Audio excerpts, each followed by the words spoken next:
Yay, we made it!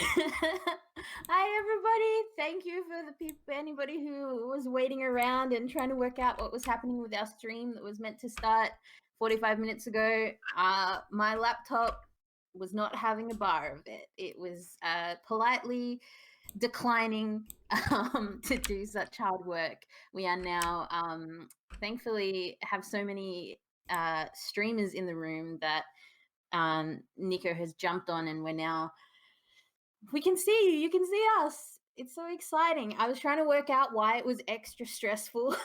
And then just as we were about to start, I realized I'd had our battle music playing the entire time I was trying to set it up and move it around. So my adrenaline is extra high because I've been battling tech problems. But we're here. Good. What does Alana say? G'day. No. Hey, g'day, aloha, and hello. That's the one. Hey, g'day, aloha, and hello. And also, good morning or evening or during the day from wherever you are watching from. We have exciting guest players and a one-shot run by me. I'm so excited. And slightly terrified, but excited. We are going to waste no time because we're running super duper late. Or we're exactly when we meant to start, and it's just serendipitous. Exactly. A wizard is never late. A wizard is never late. So we're going to go around and before we start off today, just introduce who all these lovely people around me are and what characters they're going to be playing. And then we're going to jump into Rites of Passage, the one-shot we're playing today. So I'll start with myself. I'm Kirrily. My pronouns are she, her. I am going to be DMing today these amazing people. And we might go around the screen, so we'll start with that's you, Maya. Oh my goodness. Hi, everybody. My name's Maya. My pronouns are she, her. I am playing... Are we supposed to say what characters we're playing? Yeah, go for it. All the info you want to give. I am playing Zenith, the Path of the Open Hand monk tiefling. They use they them pronouns, and they are I've never played them before, and I'm very excited. Let's do it. Let's go. So then it would have been me, and now Ross. Yes, hello, I'm Ross. I'm general nerd, also from the DnDoctorates podcast. So, woo. And yeah, he, him, and my character is Klaus, the Elven Peace Cleric, also he, him. And yeah, I'm really excited to play with Klaus. He's a new creation for this one shot, and first time actually playing a cleric for me, so that'll be interesting as well. Debbie, did you want to go next? Yes, hello, I'm Debbie. Very excited to be a player because I usually do a lot of DMing, so I'm really excited. And I'll be playing Lady Bertha Braun, the ex-circus performer and Valabard. Nice. And Nico. Hello, I am Nico. My pronouns are he, they, and I'm going to be playing a barbarian for the first time. We've got Arcuda, whose pronouns is he, him, and they are a bear totem barbarian. So I'm super excited to bash some stuff. I did forget to mention right at the start that yes, that I did meet these two amazing new players through a different podcast that I was asked to guest on, and Debbie guest DM'd on, which was Dungeons and Doctorates. You should check it out. It's really cool. One of my favorite types of people are science communicators, and a bunch of people on that are science communicators, and I like the way they describe scientific things while playing D&D. It's cute. I love it. It's also appropriate for children or appropriate for younger people, would you say, Ross? Yeah, it's definitely like PG-13 is the highest sort of that we go. It's you know, it's a very like universal story. You know, so yeah, if you're into sort of, it's kind of like classic D&D, but also meets the stresses of academic life. just thrown in there as well. I literally just recorded an episode where I rolled two. I had advantage on my like academic progress check, and I rolled 2 1s. Ooh. And I was like, that makes sense, because That my makes sense. character literally just spent the last week fighting face spiders, jealous frat boys, all sorts of, it was a week for my character, and they had made no progress on their PhD, and my dice rolls reflected that perfectly. So I love it. Yes, when I was on, I did have to keep reminding myself not to swear. That was hard. Okay, so I'm super excited. We're going to be playing this one shot by CJ Oliver. It's from the Uncaged series, my favorite series of one shots. Is everyone ready to just get into it? Yeah. Let's do it. Yeah. Okay. Let us do it. I'm gonna run this one shot exactly like I run it with my friends, with people at home, which means that the players have made characters, and I've told them that they're an adventuring group that know each other, but we're going to work out how they know each other together on stream, because that's how I do it at the table. We're going to work it out. They know each other because they're an adventuring party, but I'll show you how I do that as we go. So as I said, this one shot's called Rites of Passage, and what has happened is, as an adventuring group that has some renown and respect, you have been invited to a coming of age ceremony, essentially, to a Goliath village. Now, you haven't been invited to the beginning of the ceremony, and you haven't really even been invited fully to to any of the sort of closed stuff that happens just within that community. You've been invited to the party at the end. So the actual sending these, what happens is these Goliaths go out into the mountains, into the snow-covered mountains where there's like conifers and think sort of forest with snow over it, and it's like autumn time, and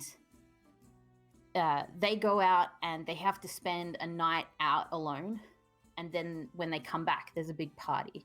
And you weren't up here for when they went out, and you have arrived, and you have arrived at this mountain, and you're welcome to stay here for like a couple of weeks, and to enjoy the festivities of these young people coming of age. And it's exciting. And as you arrive, there's already music, and they live sort of a bit off from where this celebration is happening. So this celebration is them sort of hearkening back to their history a little bit. So they're intense. They have their own village, but here they've set up like ceremonial tents, and it's really beautiful. There are sort of like colored streamers, from your connections, and we'll get to how you know this particular village, but you know that they predominantly worship like snakes, and like the strength and concept of snakes. And so there's a lot of that imagery. There's a lot of snake imagery, and the streamers are like blowing in the wind, kind of evoking that. So I guess before we throw into the story, as you're sort of arriving, none of the youngsters have returned yet. You're just sort of showing up, and the people who have invited you are busy. So you're just expected to sort of get into the flow of the festival. There's mead to be had, there's things cooking. It seems like some people are sort of like half gone already. Maybe people who aren't, worried about who's like expecting young people from their families back.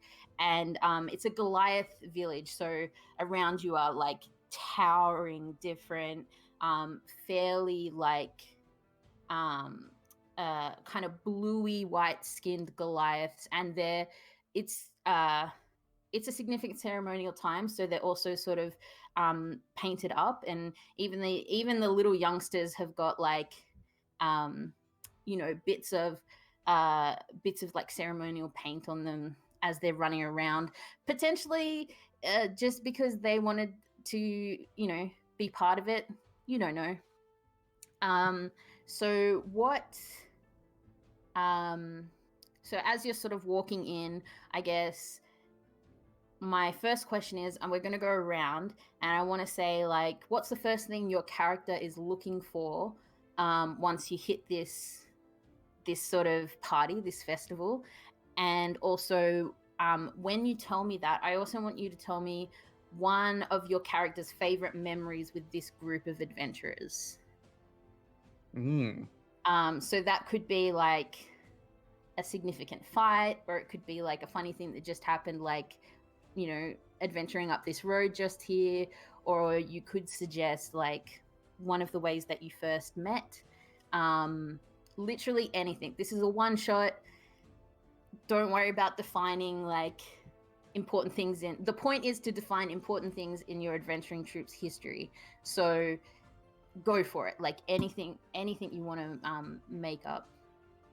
So yeah, what is your character look like? What's the first thing your character's focused on in getting to this festival? Are you looking for any particular people? Are you looking for any particular food or drink? Or are you cold because you're up in the mountains? And then what is a significant memory for your adventuring party? And whoever has an idea first can go first. I've got one. Awesome. Okay. So the reason why Lady Bertha was able to come here is because she knows a Goliath from when she was working in the circus.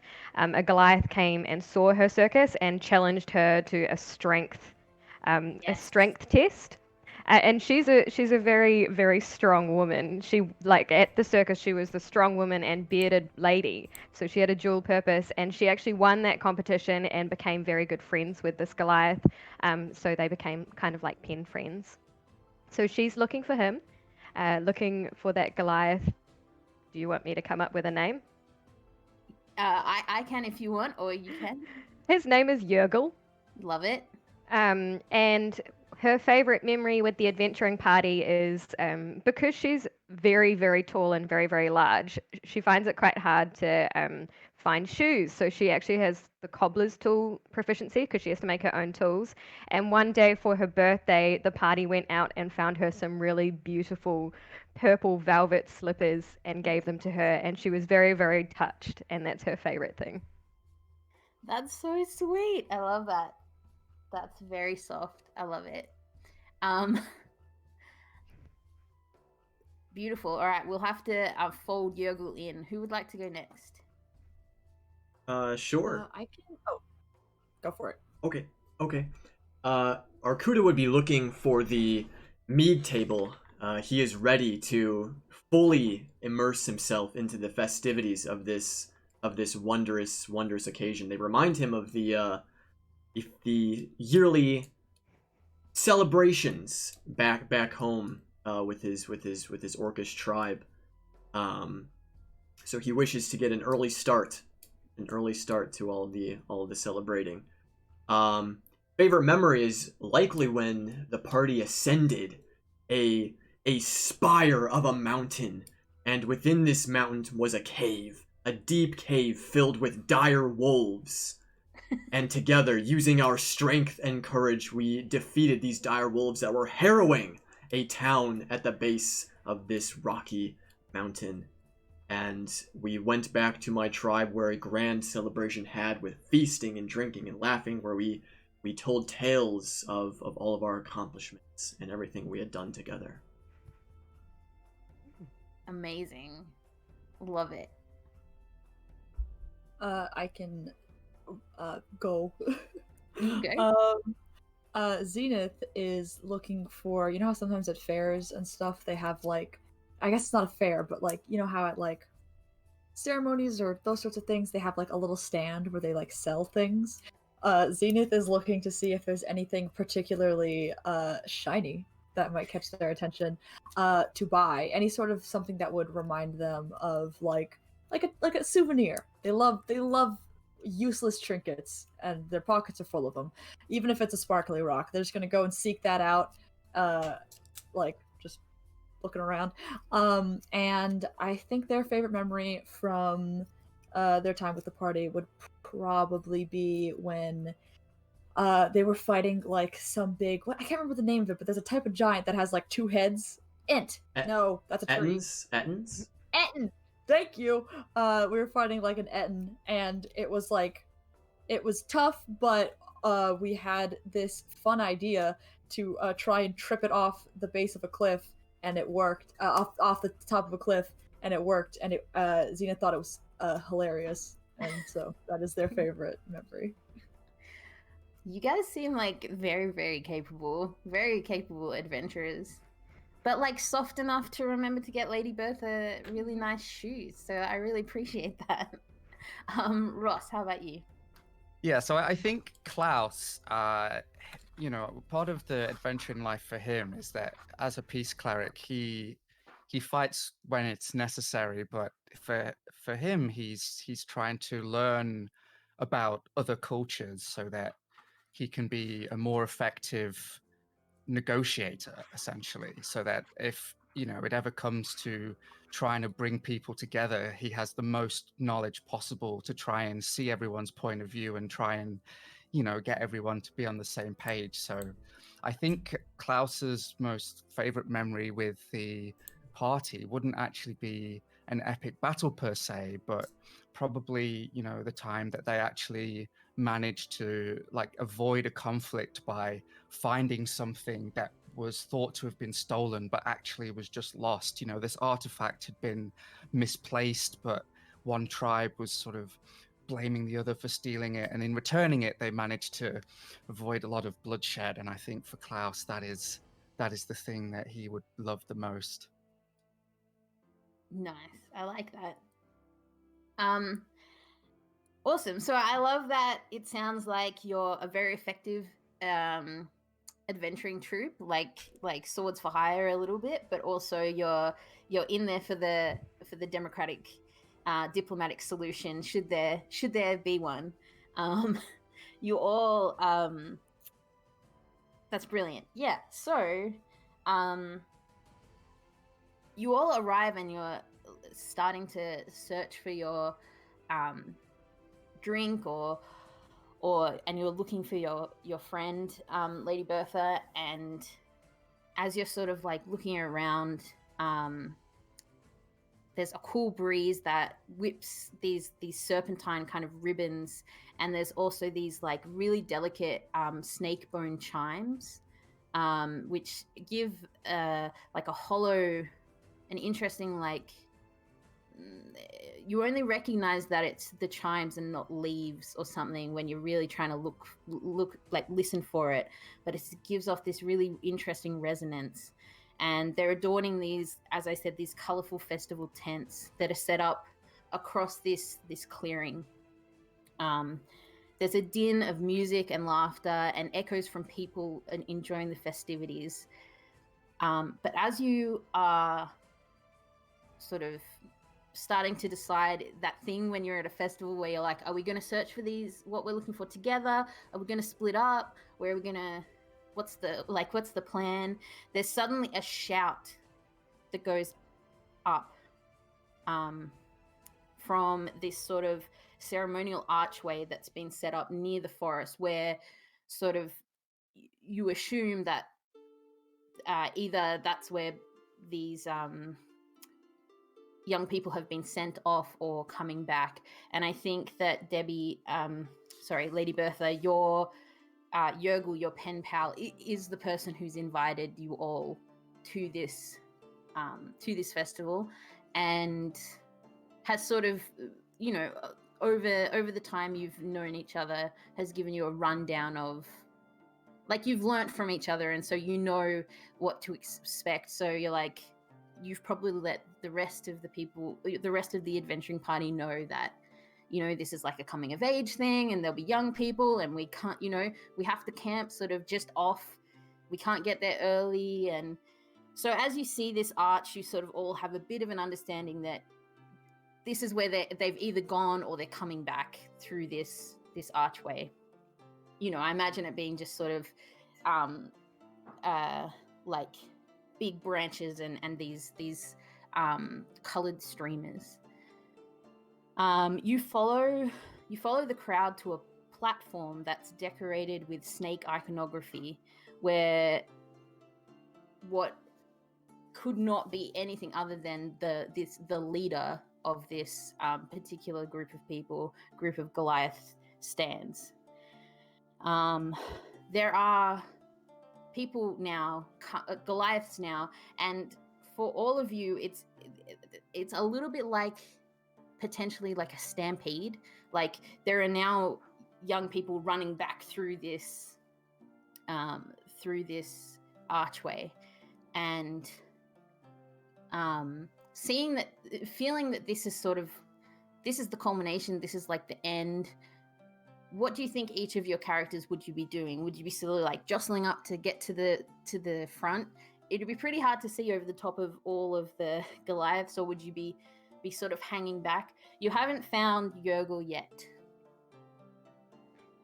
I think that I would probably be hanging back a little bit, just because I'm, you know, I know that I want the Goliaths to get to the front, but also because I'm not used to not being the tallest person in the crowd. And so I don't even know how to push my way to the front. So I'm just kind of like looking over the shoulders.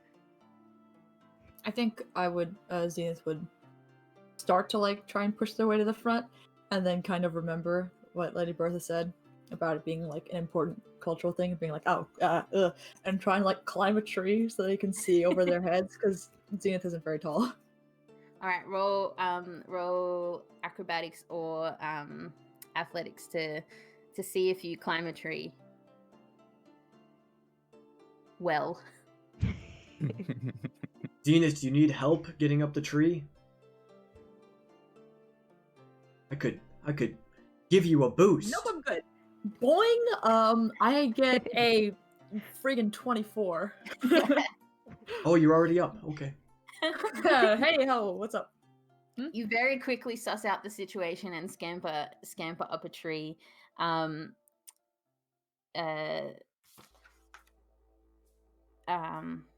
Like Tarzan it from the branches. Just like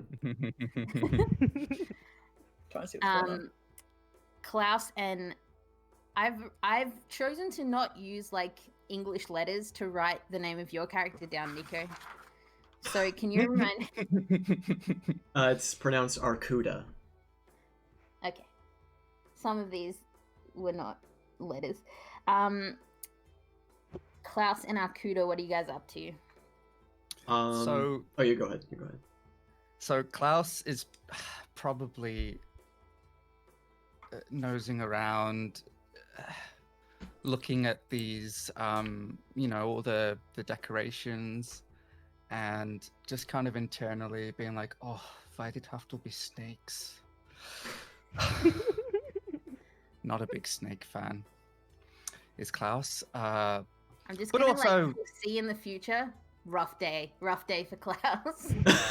But also at the same time, just trying to get past that to really understand, at least from Klaus's perspective, you know, what all of these symbols mean. And I assume he's going to want to actually ask at some point, because assumptions are not. Klaus would know, I suppose, as someone involved in negotiations, assumptions quickly go awry. So. Amazing. So as you are all sort of taking in and trying to like get a good vantage to see what's happening. Oh, sorry. What is Akuda doing?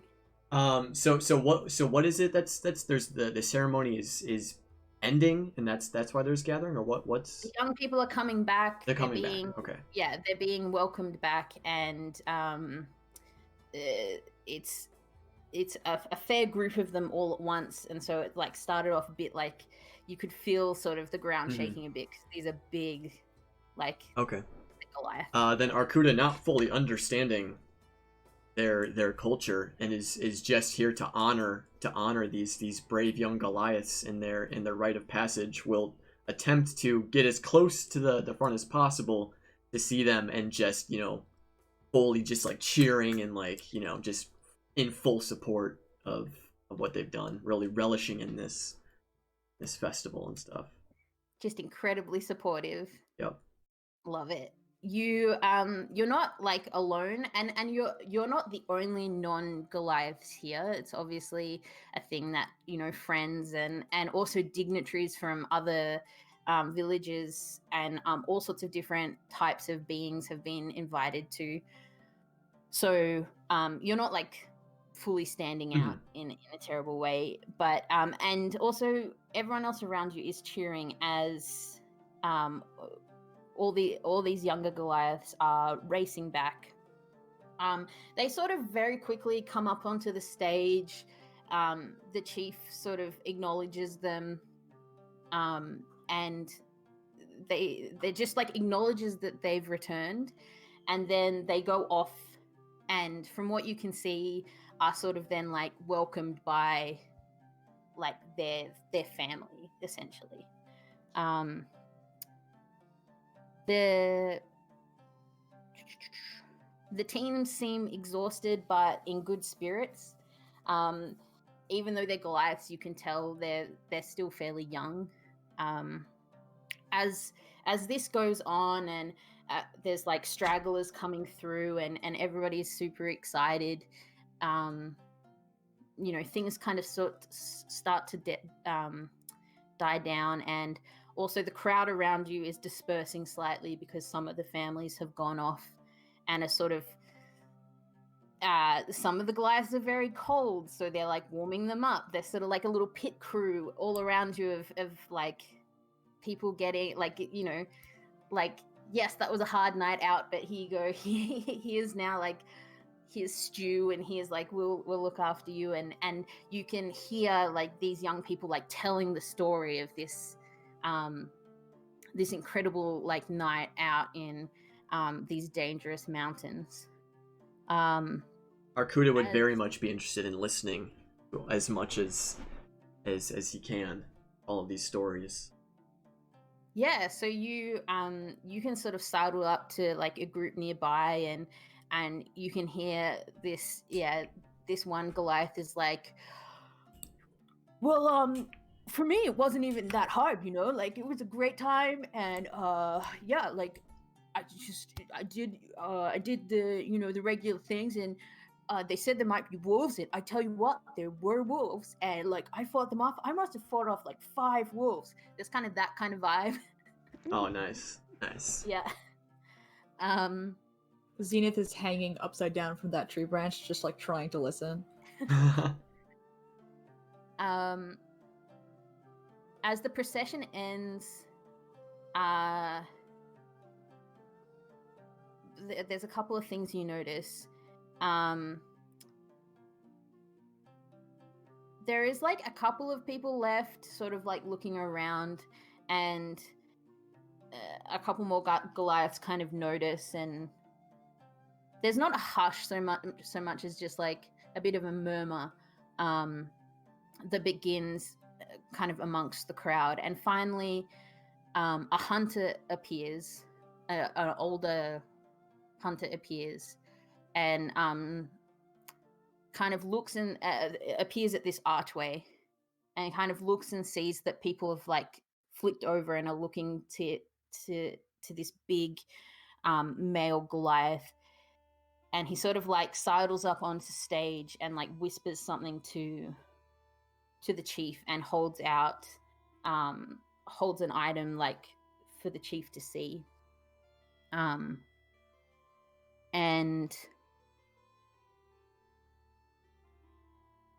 the crowd hushes, and as this hunter, this older Goliath turns around, you can see that the thing that they're holding is like a leather satchel, but it's a leather satchel that's like bloodied. And you've seen like some of the Goliaths have come back, like they've come back dirty. They've got, you know, scratches, kind of like when you go for like a hike and like, you know, things of, you know, they look like they've had rough nights, but none of them have come back injured in like a significant way. The chief turns and raises his hands, and there's a sush. There's a hush, and he sort of like waits until he has everyone's attention, and he says, in a very deep, booming voice that comes across to you as very like ceremonially, like he doesn't just say this, he's like purposely like making sure everyone can hear, and he says Atli. And there's a moment of silence as the Goliaths in the crowd look down in sorrow, and then the full crowd disperses. Unless you go off with one of the families, you are suddenly, and the chief kind of heads off to where there was the food and everything. And yeah, so there's this moment of silence, and they look down in sorrow, and then this crowd disperses, and it seems like that's just that. But as you're sort of taking in this moment and just kind of having like that, a little bit of like cultural confusion, essentially, you're like, okay, we kind of had it up till now something's happened that we're not picking up on. You, out of the corner of your eye, a Lady Bertha, see a familiar, if slightly older than the last time you saw them, figure, and you see Yergul like coming sort of in a weird way back around past the crowd, and he's excited to see you, and he's like, friends, it is so good that you have arrived and come to the festival. I may be needing, I'm sorry, this was not my intention. Oh, Lady Bertha, and gives you like a big hug. I'm going to give him a big hug back. Yeah. And I'm going to be like, it's so good to see you, darling. Ooh. I don't quite understand what's happened. I don't think it's a very good thing. Oh no, it's terrible business. This is not what I intended at all. Inviting you to, I am trying like Norwegian, and it's not happening. I think it sounds great. I think it's it awesome. sounds great. Yeah, I'm loving it. I intended to be inviting you, and now I might be needing to hire you, because this. You all are very strong and capable, and I need some help from somebody outside our village. Would you consider helping me? Oh, my dear friend, I will always help you. It would be an honor.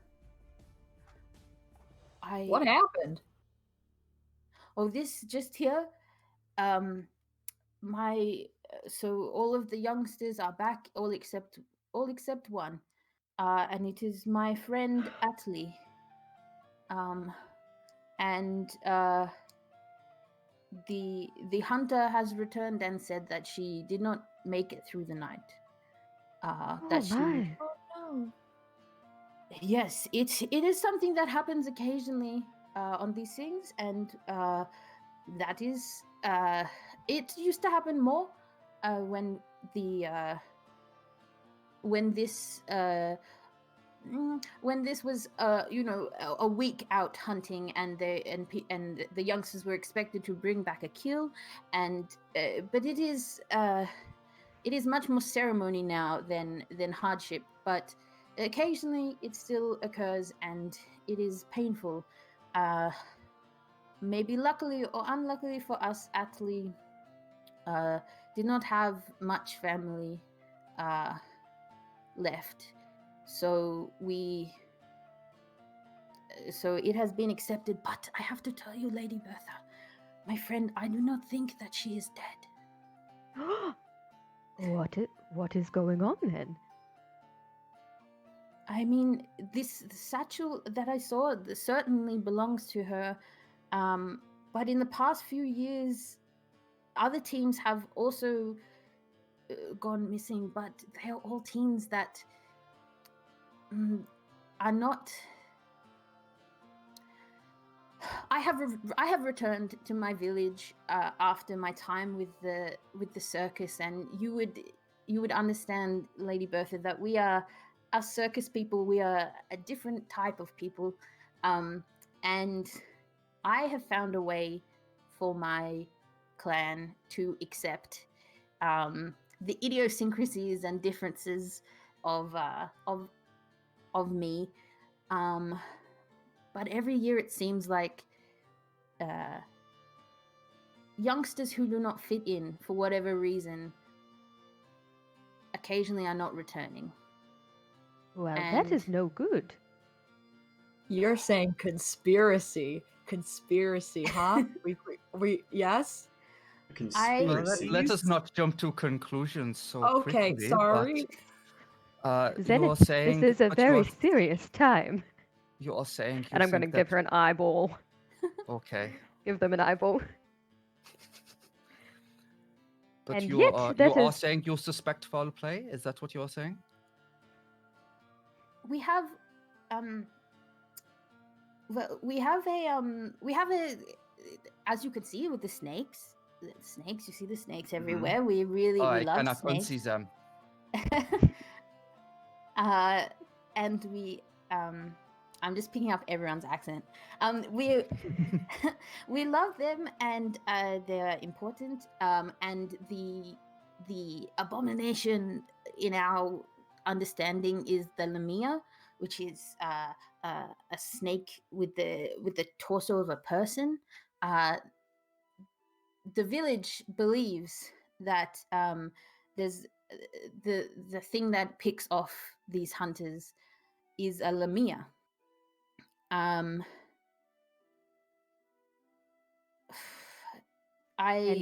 do you think this is not the case?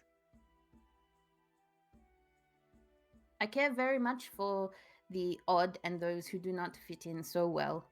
That is why I loved our circus, and saw that everywhere there are people who do not fit so well where they are born. And to me it seems like it is an excuse. The Lamia is potentially being used to get rid of clan members that just do not fit. And I would be eager for somebody to find the truth, either hunt this being that is picking off the weaker members of this tribe, or find what is happening. This was not my intention. I am so sorry. I intended just for you all to come and have a bit of a rest from your normal adventuring. I hear so many stories from Bertha. I'm going to put my hand on Yugo's shoulder and just be, "Oh, no, no, no, my little friend," I say to the Goliath. "We will do our absolute best to find anyone that might be harmed in a way that they should not have been." And I'm going to, look around at everybody else for confirmation. Oh, yeah, absolutely. What a dick move, Yes. picking off people who don't fit in. Mm-hmm. There's a glorious battle to be had. It is possible that she did not make it. She was a little smaller and timid. But if you passed any of those incredible chimes made from the snake's bones, she's one of our greatest creators of those. But that wasn't seen as so important as being able to pass this test and be a strong Goliath. Do all Goliath have to pass this test? For in our village, yes. I see. Okay. Is there It seems- anybody? You can speak.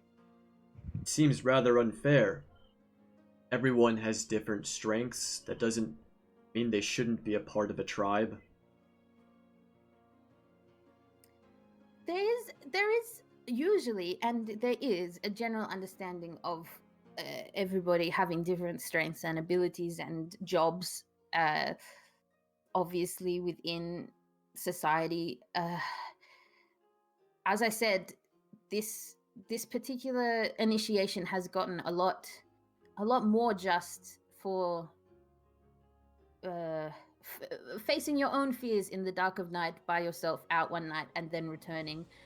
It's not intended to be incredibly dangerous, but over the past, in the most recent years, it seems it has been more, and the more traditional orcs are sad by it, and Atli will be mourned, but it is partly just an understanding of it just being a dangerous world and a dangerous thing to do, and because Atli was already seen as being weaker, it would just be accepted. Is there any way for us to maybe see the path that Atli might have taken? You will help? Yes, please. And he guides you to the opposite side, an area that you haven't explored yet, which is where everybody would have started. And he explains that like everybody sort of starts on like one central spot is farewelled and kind of fans out. Like everyone doesn't just like go the same way. Everyone fans out. You're meant to go out, find a good spot to camp for the night, and then like adventure back and return to. And the point is, you're meant to like come into the village at this spot to show like you didn't get lost and you know your way around and etc. So so he can take you to where everybody starts, and he can show you where like which direction, because he is sort of one of the only Goliaths who was keeping an eye on her particularly.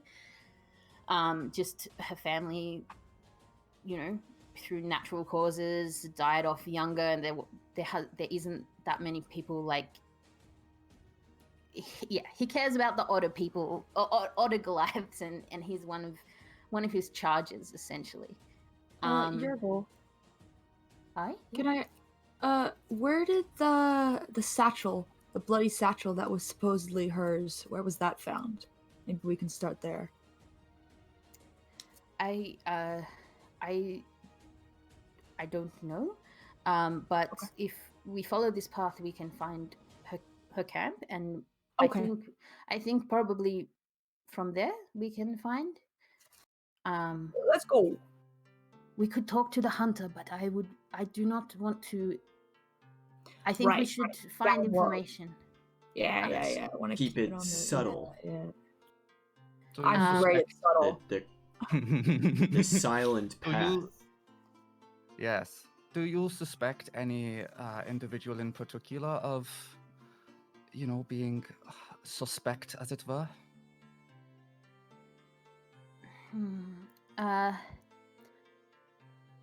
It's there is Elder Rhea, who is she is the most powerful spellcaster and performs all of the ritualistic important parts of our village, and she is new to that role. I say she is new to that role. She is very old, but the older one passed on that to her, and the two things do not line up. Okay. And she is very traditional. Okay, but we cannot jump to any conclusions quite yet. So what you're saying is that she probably doesn't like these weaker Goliaths. Is that what you're insinuating?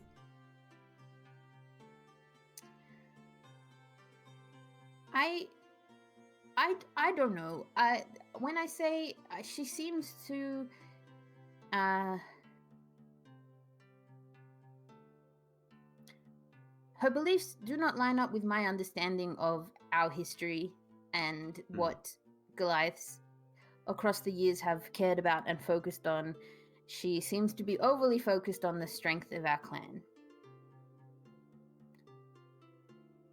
Well, I think we should keep that in mind, but of course, sometimes things are just coincidence. Maybe there's just Lamia that's eating everybody. I hope not. If there is, we can kill it. It will be slain. Probably. Well, I mean, as long as that is okay. It Oh, is not right. sacred or anything, right? Oh, yeah, right, that. We could. We won't if... Never mind. I mean, we are capable. We just, we wouldn't want to cause an incident. Yeah. I mean, Lamia is a wretched thing to us, but I don't know to other people. It's complicated. Oh. Okay. Well, I don't even know if they're real. I don't know. Have you met a Lamia? Oh. I haven't met a Lamia. What's a Lamia? I've seen a lemur. It's like a big lemur? snake, but with It's the also body not- of with a torso of like a Lemur. like a Not a lemur. a person. I have come across All you right. on T, but I don't think that is the same. They are, they live in societies. This seems like a lone beast. Oh, I am scared to go into the forest with you. Okay, but let's do it.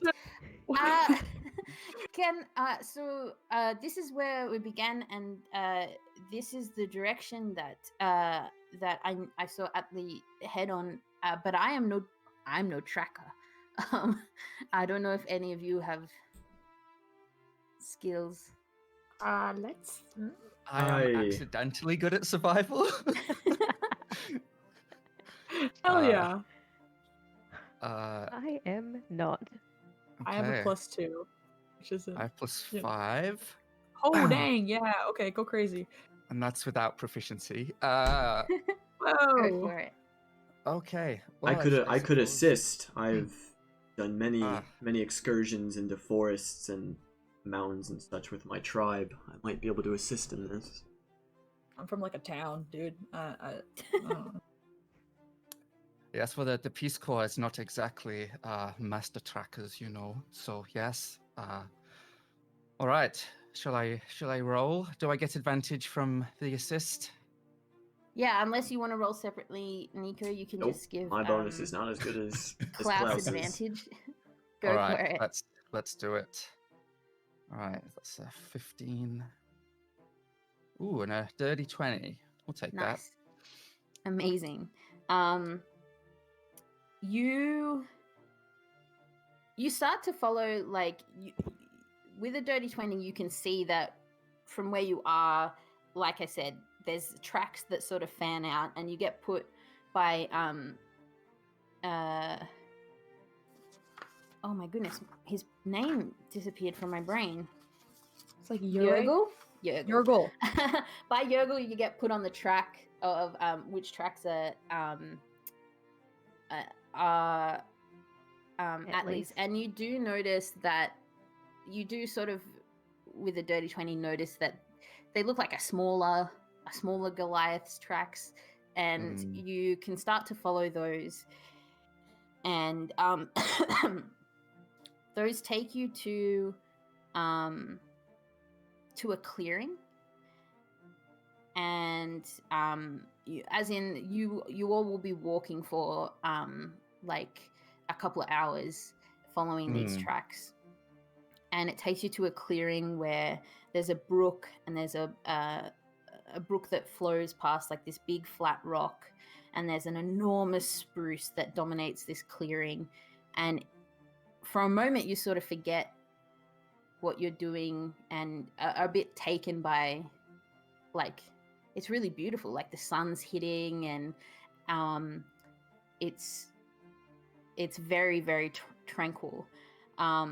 However, for you, especially Klaus, the natural beauty is marred by the fact that as you're sort of looking across, you notice that down the side of the rocks there's this huge blood stain.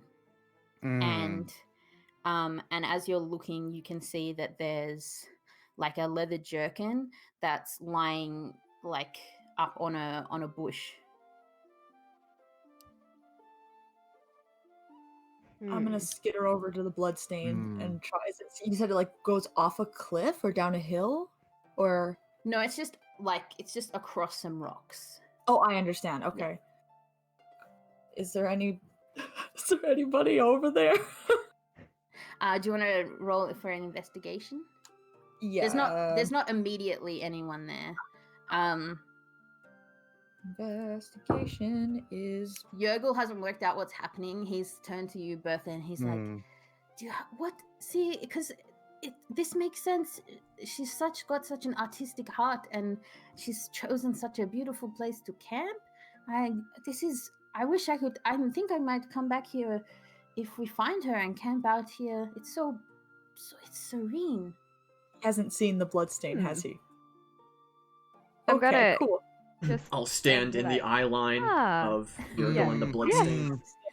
Distracting him from the blood and be like, what a lovely tree. I got It's an 11 beautiful. investigation, by the way.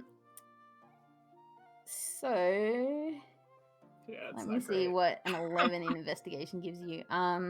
Would it be wise to call out her? How wide is the blood stain?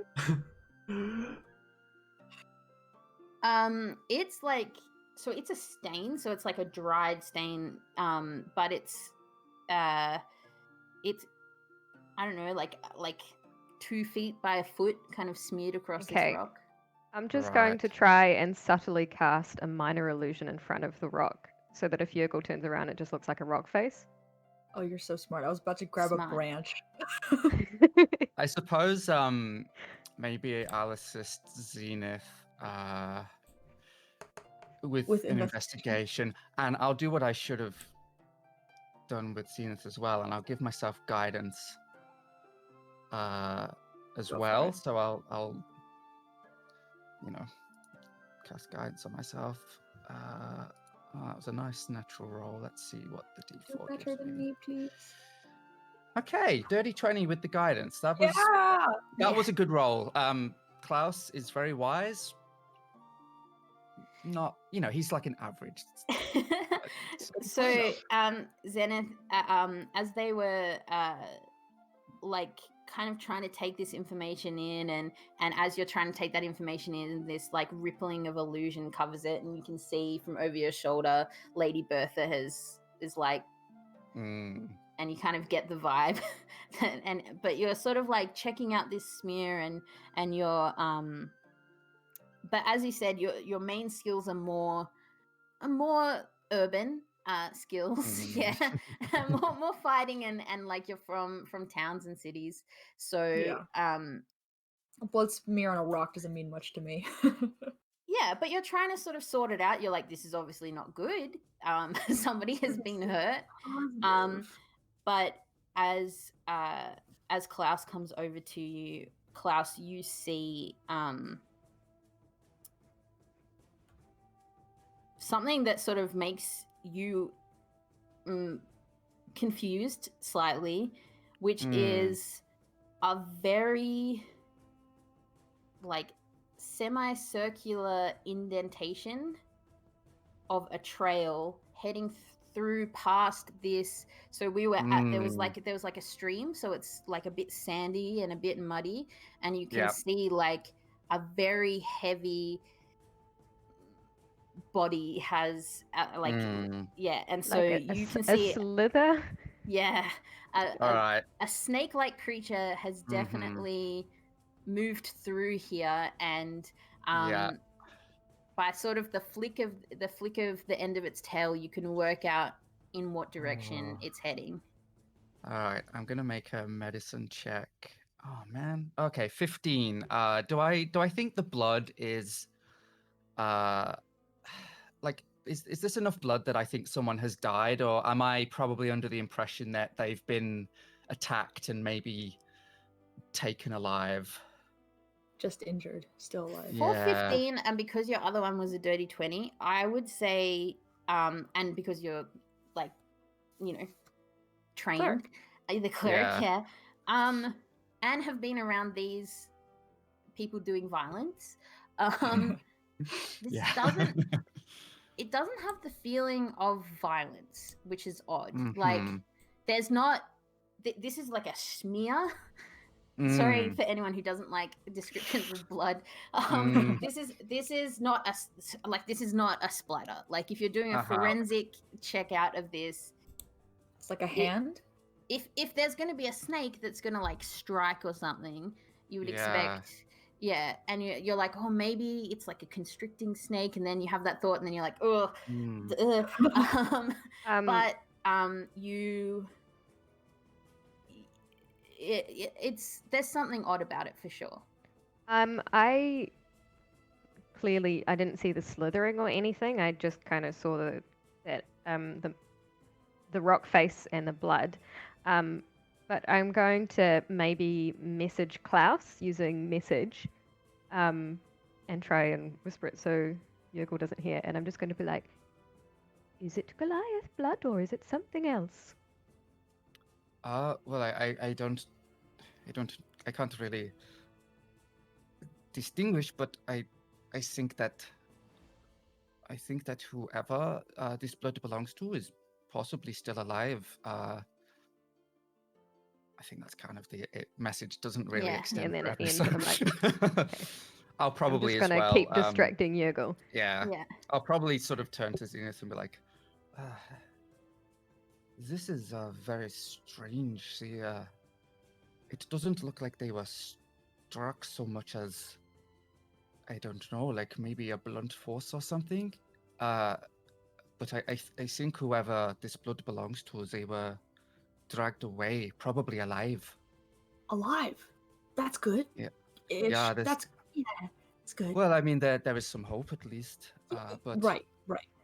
Do you think we should maybe tell, like, discreetly, see if like we can get Yergel to go back?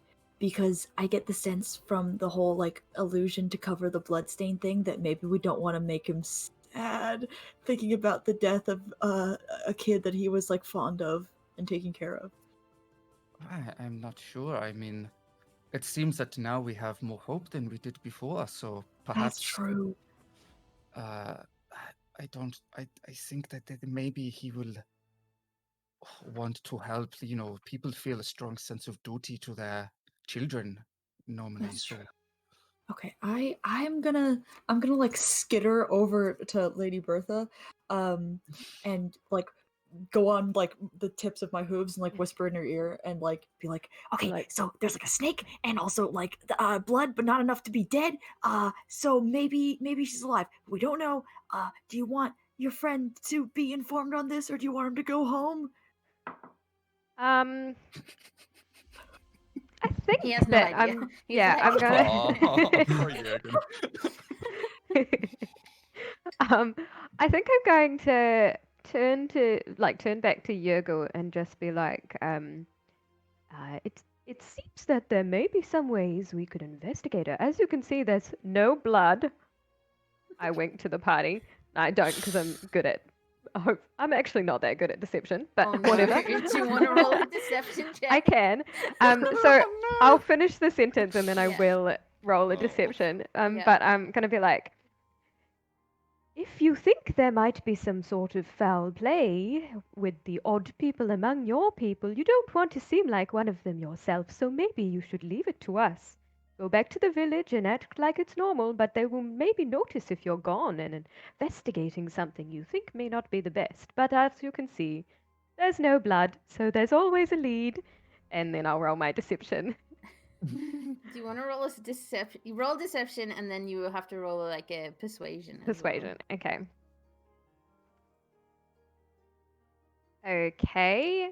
So I got a 16 for deception. Ooh. And come on, persuasion's the one I'm good at. He trusts you. You guys have been pen pals And for a a while. 17 for persuasion. Okay.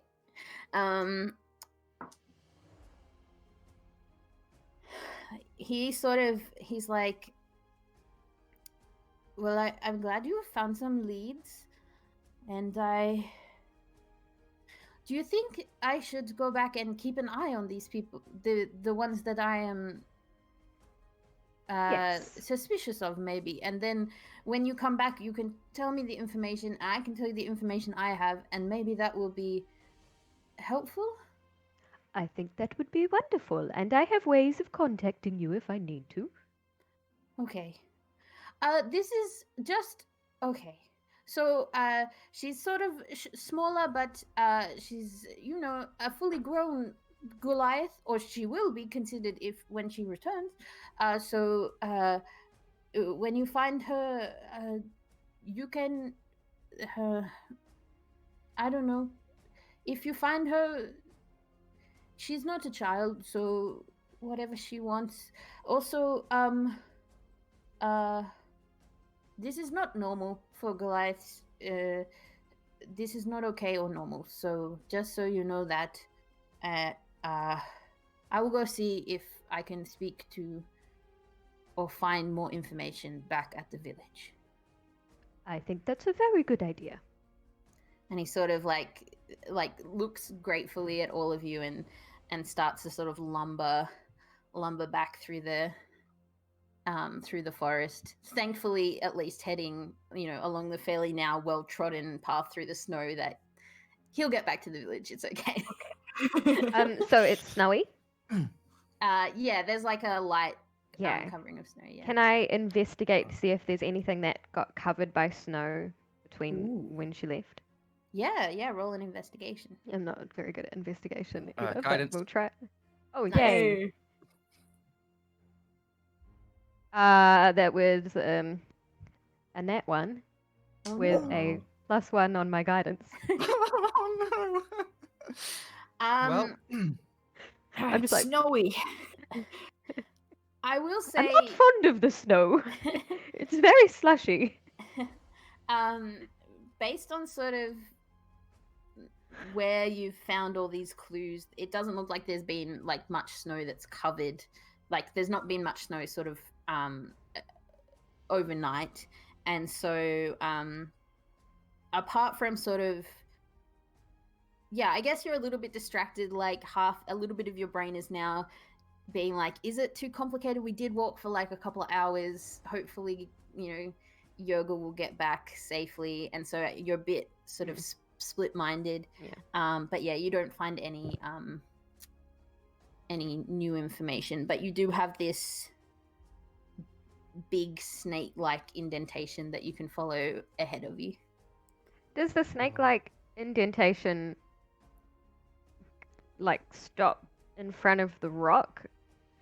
Who did the survival? Is any of us good at nature things? no. No. Basically, quite. I'm just gonna be like, is the slithering coming in and then stopping and going back?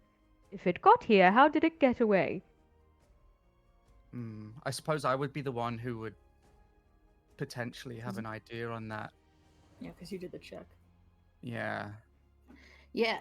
I would say, because you did a fairly good check, I would say that for you, there is only one in and out. Like this, Okay. the snake doesn't like this indentation doesn't like continue off anywhere. There's only like it definitely stopped here and went back. Okay. Well, obviously I'm not an expert, but it looks like there's a single path. So I think whatever came here, took the victim and left the same way. So I think if we follow, we would probably find what we are looking for. Okay. Let's find a big snake and maybe punch it. Or Very Ooh, I could important. help with that. Or hopefully Yes. something that is not a snake but resembles snake. Let's find a I'm just gonna pet Klaus round, on the sort of shoulder. long thing that potentially took a small Goliath girl and punch it. I agree. So I you think guys, we could all get a punchin'. Yeah. That's um, very. so you guys are following the trail. Yes. So you follow this trail, and it leads all the way, and again you're walking for like another hour or so, and there's nothing extra special about this. It's just moving and occasionally deviating from the path that it must have come on, but pretty much just like heading in the same direction. And you eventually it leads up to, you're getting closer and closer to what you can see as a cliff face. And as you're getting closer, you start to see a cave opening up here in this cliff face. So the trail leads to this dark cave, and around the entrance of this cave are all these bleached bones. Hmm. And that's where the snake is headed, or the snake-like Ooh. thing is headed. That Well, I, bodes super well. I don't think this So, is it. medicine. We should keep moving. Yeah. Of course, you are right. These bones are not ominous in any way. No. We should- No, it's super We chill. should. We I should just move on. remembered that I can't see in the dark. Oh. And as a bard, I forgot to have a cantrip like light. So Oh You no! have, would you have a torch? You have a I gentleman hope I might so. have a torch. I might Yeah. have a torch. Oh, thank you. Did anyone yeah. want to roll a nature check, checking out these bones? Yeah, I'm I gonna would do like it. to roll medicine if that is acceptable. Yep, that's fine. I'll do Okay. nature with my +1 nature. Do it. Fuck 19. around and find out. Shite. 6. Klaus is always one step ahead of I Zenith. know. Zenith just like Zenith is running trying so around. hard. Looking at these bones, you do that thing that when you're sort of trying to, I assume, I was about to pretend I knew something. I was about to do what We've all my seen friends CSI. my friends call like Yeah. a Kirrily fact, where I Uh-huh. just love Kirrily extrapolate facts. information to pretend like I know what I'm talking about. Mm-hmm. What I I do that all assume the would time. happen when identifying bones is that your brain is sort of indexing all the things that it could possibly be, and Mhm. some of them are very bad and scary. And like you're like, could this be Goliath? Could this be another like person style creature? So you're sort of indexing, and then eventually it does that and it locks onto, these are rat bones, but they're rat bones of a size that you've not really seen very often. So you're sort of like giant, big rat bones, but Big definitely very honking much rat. based on a couple of skulls that are hanging out there. Very much Right. rat bones. You do notice amongst that, though, you do Yeah. notice small like artifacts, like small Mhm.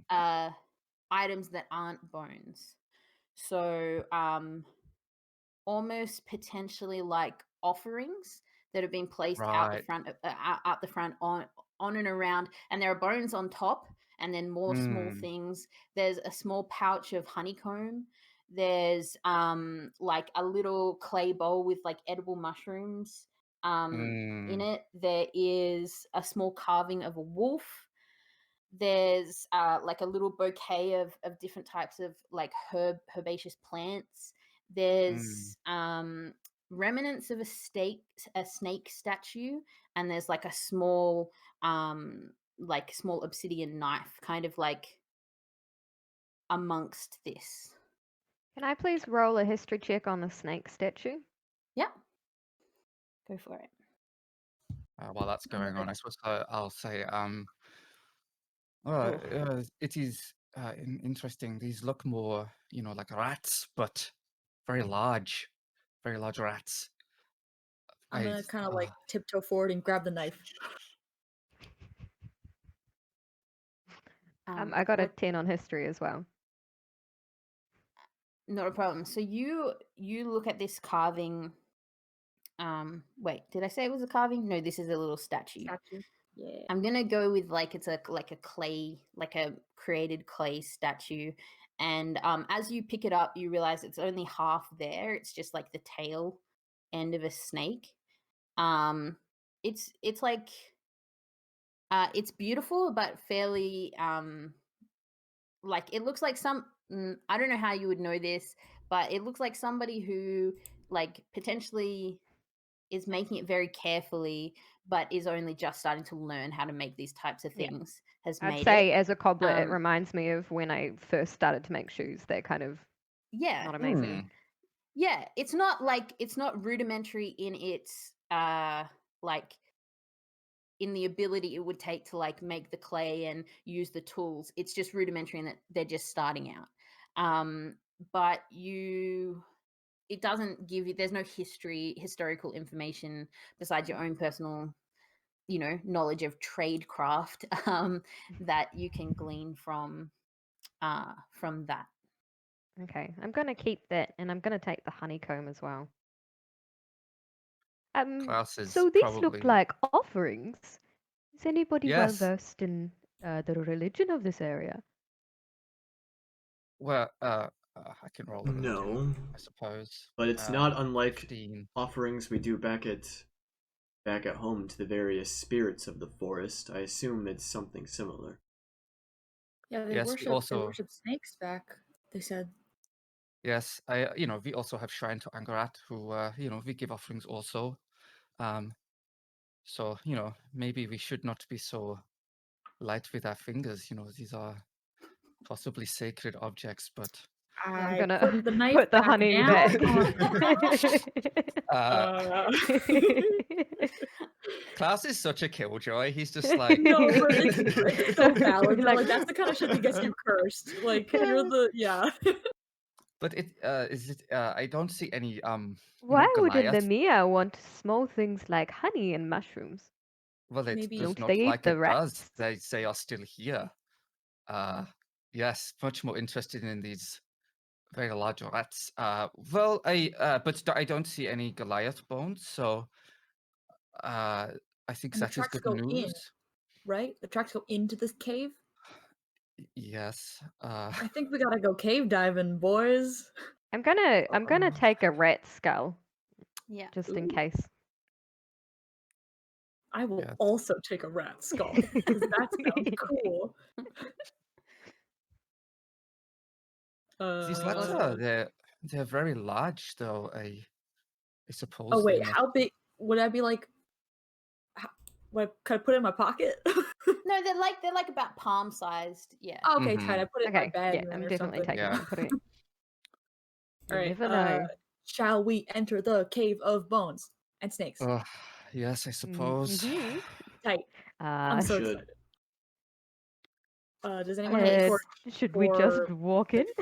Yeah. So give me like a marching order and let me know how. Actually, you, real quick.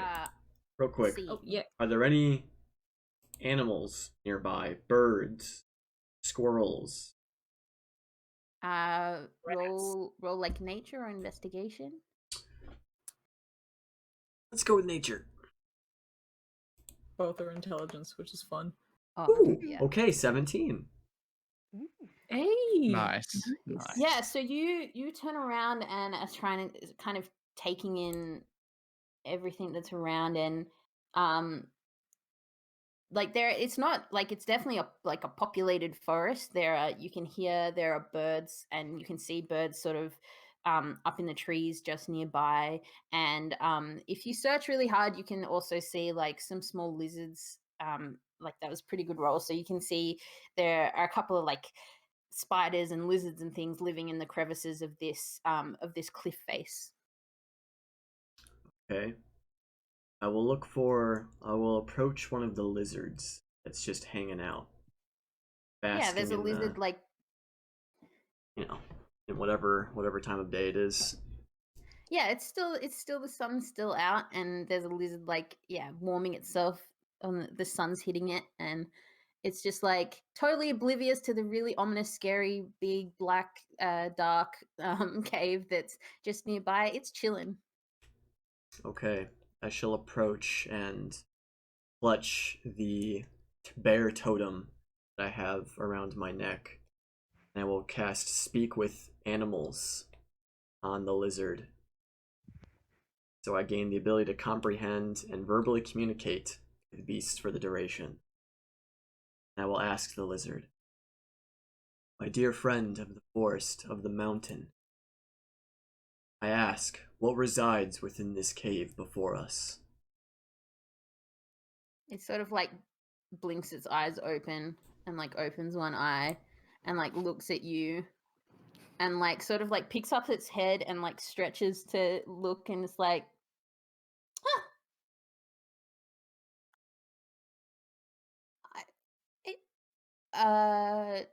What resides? The cave? Yes. Yeah. Sorry. I didn't mean to friend of wake you. the forest. Are you a friend of the friend of not the you? Oh, great hunter, sir. What resides within the? I am Arcuda. Akuda. I'm Skit. Nice to meet you. Oh, the cave. Really, really big ass snakes live in the cave. Big snakes. Big Yeah. ass snakes. When he Also little talks to the spiders, lizard, also some big do we spiders. understand it? I think it's just him. It's just him. But like we don't understand the lizard, but when he speaks back to the lizard, Yeah. Oh, yeah. Yeah. like you is he understand what he's speaking saying. lizard language? Okay. He's speaking. Or I guess I common. would actually be speaking Orcish, since Okay. this form of speaking Oh, so animals we would have been don't know taught what's Yeah, through my no, tribe. so we don't know what's going on. Yeah. We're just like, huh, lizard. Okay. You would sure. like you guys have adventured for a while. Yeah, you like we know. know, but we're Yeah. also like, all right, we gotta wait. Do you want me to keep going? I mean, there's also some translucent bugs that live in the cave. So in case, Translucent? do you not know that word? No. See-through. So Bugs? glass bugs. Oh my god. I mean, they Window don't taste like bugs. glass. Yeah. Oh yeah. Well, I don't know what a window is. Love this lizard. But anyway, they're like smaller than me, so I don't think that's what you're asking about. I think The spiders? there are spiders, yeah. Wait, what's smaller than you? The bugs, Oh. yeah. If you see any, catch some for me. Of course. Oh, And that will be your payment to me as a forest spirit, that you will feed me spirit bugs. oh, of course, I would not want to insult the natural order of this forest. And any worms you see. Otherwise, Worms. I will bring a great curse upon you and your family for not Oh, for not doing the right thing by I love this lizard. this obviously very strong forest spirit you have found to speak to today. I am bound to serve you, great spirit Skit. I will be here. Okay. So yes. Big snakes live in there, and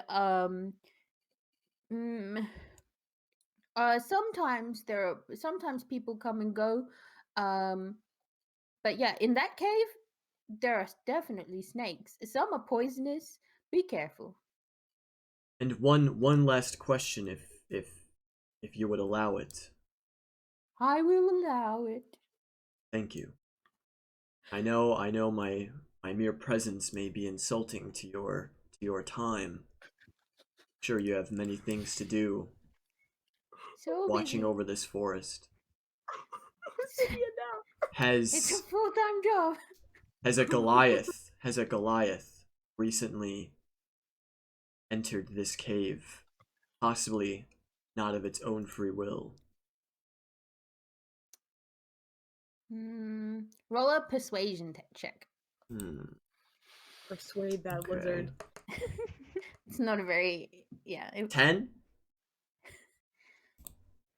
the lizard kind of like looks you up and down like that. It's like, I can neither confirm nor deny. Wow. Oh, the equivocal. So Fucking lizard. Maybe. I reach Maybe. under and lift up a rock to see if there's any bugs under the rock Yes. to offer up as a bribe. Bribe the lizard. Okay. Roll an investigation for bugs. This is the best. 4. oh no. Shit. The lizard's like, you'll have to go in the cave for bugs.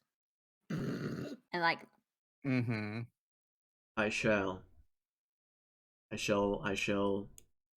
return with a feast worthy of your holiness.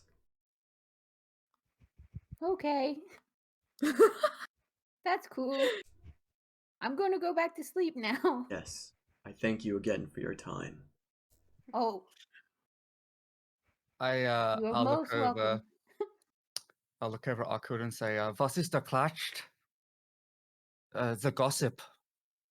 Oh, so I think this these offerings are for this lizard. Actually, Oh this my lizard is actually I s- overseeing the forest. well, God. this Lizard is was a god? I think Is the that lizard a is actually the surprise? god. Oh shit. At least Did that's the what it lizard said. eat the- Give it did a the lizard eat the bow. Goliath? Skit could neither confirm nor deny the existence of a Goliath within the cave, but there are snakes. Big snakes, small snakes, big spiders, little Ah. spiders. Oh, plural. Tight. So I Well, think we're heading in the right direction. I think we should enter the cave with reckless abandon. I'm just gonna pat Klaus on the shoulder again. or at least maybe semi-reckless abandon. That's Would fair. be How about good. this, Klaus? I promise I'll if we see any snakes that are grabbable, I will grab them and hurl them away from you. yeah, or we could I shoot it with, Oh. the sacred flame. Oh Also, yeah. but Forgot punching about works. I mean, I'm happy for you to get up close. I was That gonna is lob okay. them. I was gonna like yeet it, but like magic is also a thing. So you're right. Yeah, it's Yeeting fair. also That's fair. works, as long as the yeeting is the opposite of my direction. Opposite direction. Yes, Just away that's from fine. you, as far away as possible. So Let's go. you look, and it's a fairly large cave tunnel, but it does look like a natural, like potentially that the river once flowed through this way or something. Like it's so give me a marching order. That would be towards Being the front. strong with Akuda, I think probably I'd either be at the front or back, depending on where he is. I think keep Zenith would Klaus in the probably be middle. towards the front just because they're so excited, but like I can defer to others if anybody else wants to take point. All right, I who's could- at the back? I could take up Well, the I rear. have. Yeah. I'll go at the front then. Okay, yep.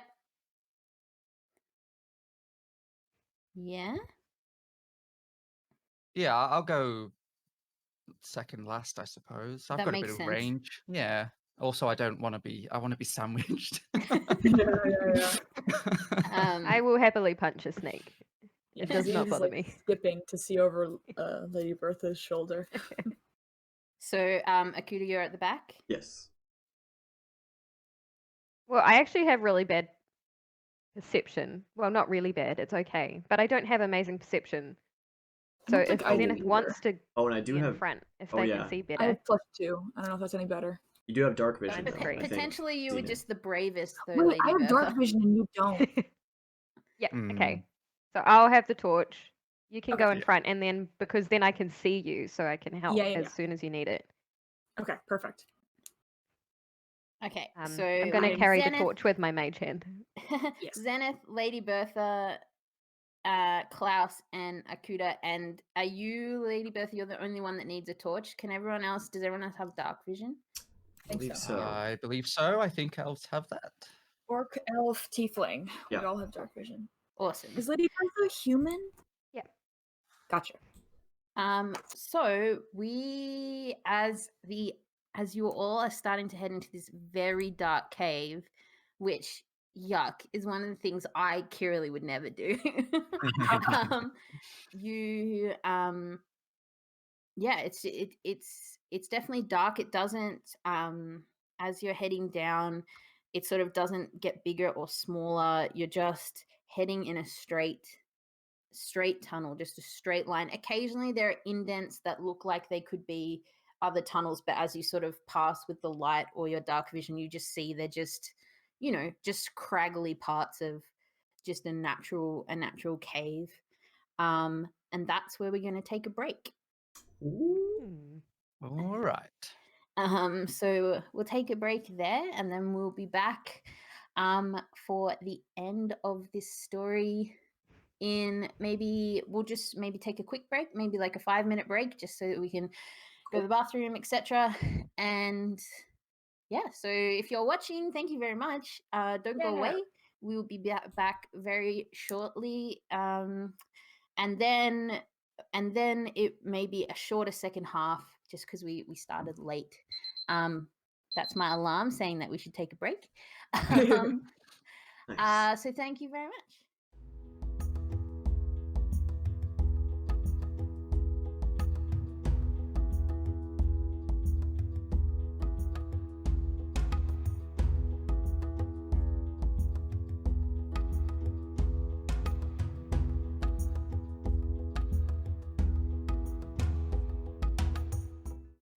Welcome back. Yay. We made it. So if you are just joining us, we have we're on the search for a lost, potentially dead, we don't know, Goliath called Atlee, and we are this adventuring group is heading into a dark cave where there may or may not be snakes. So we have a walking order, and as I said, a marching order, sorry. As I said, you're heading in, and it's, as I said before we finished, it's fairly straight with just some like indentations off where you think you're going to need to turn, but really it's just the natural formations of this cave as you're heading down further and further.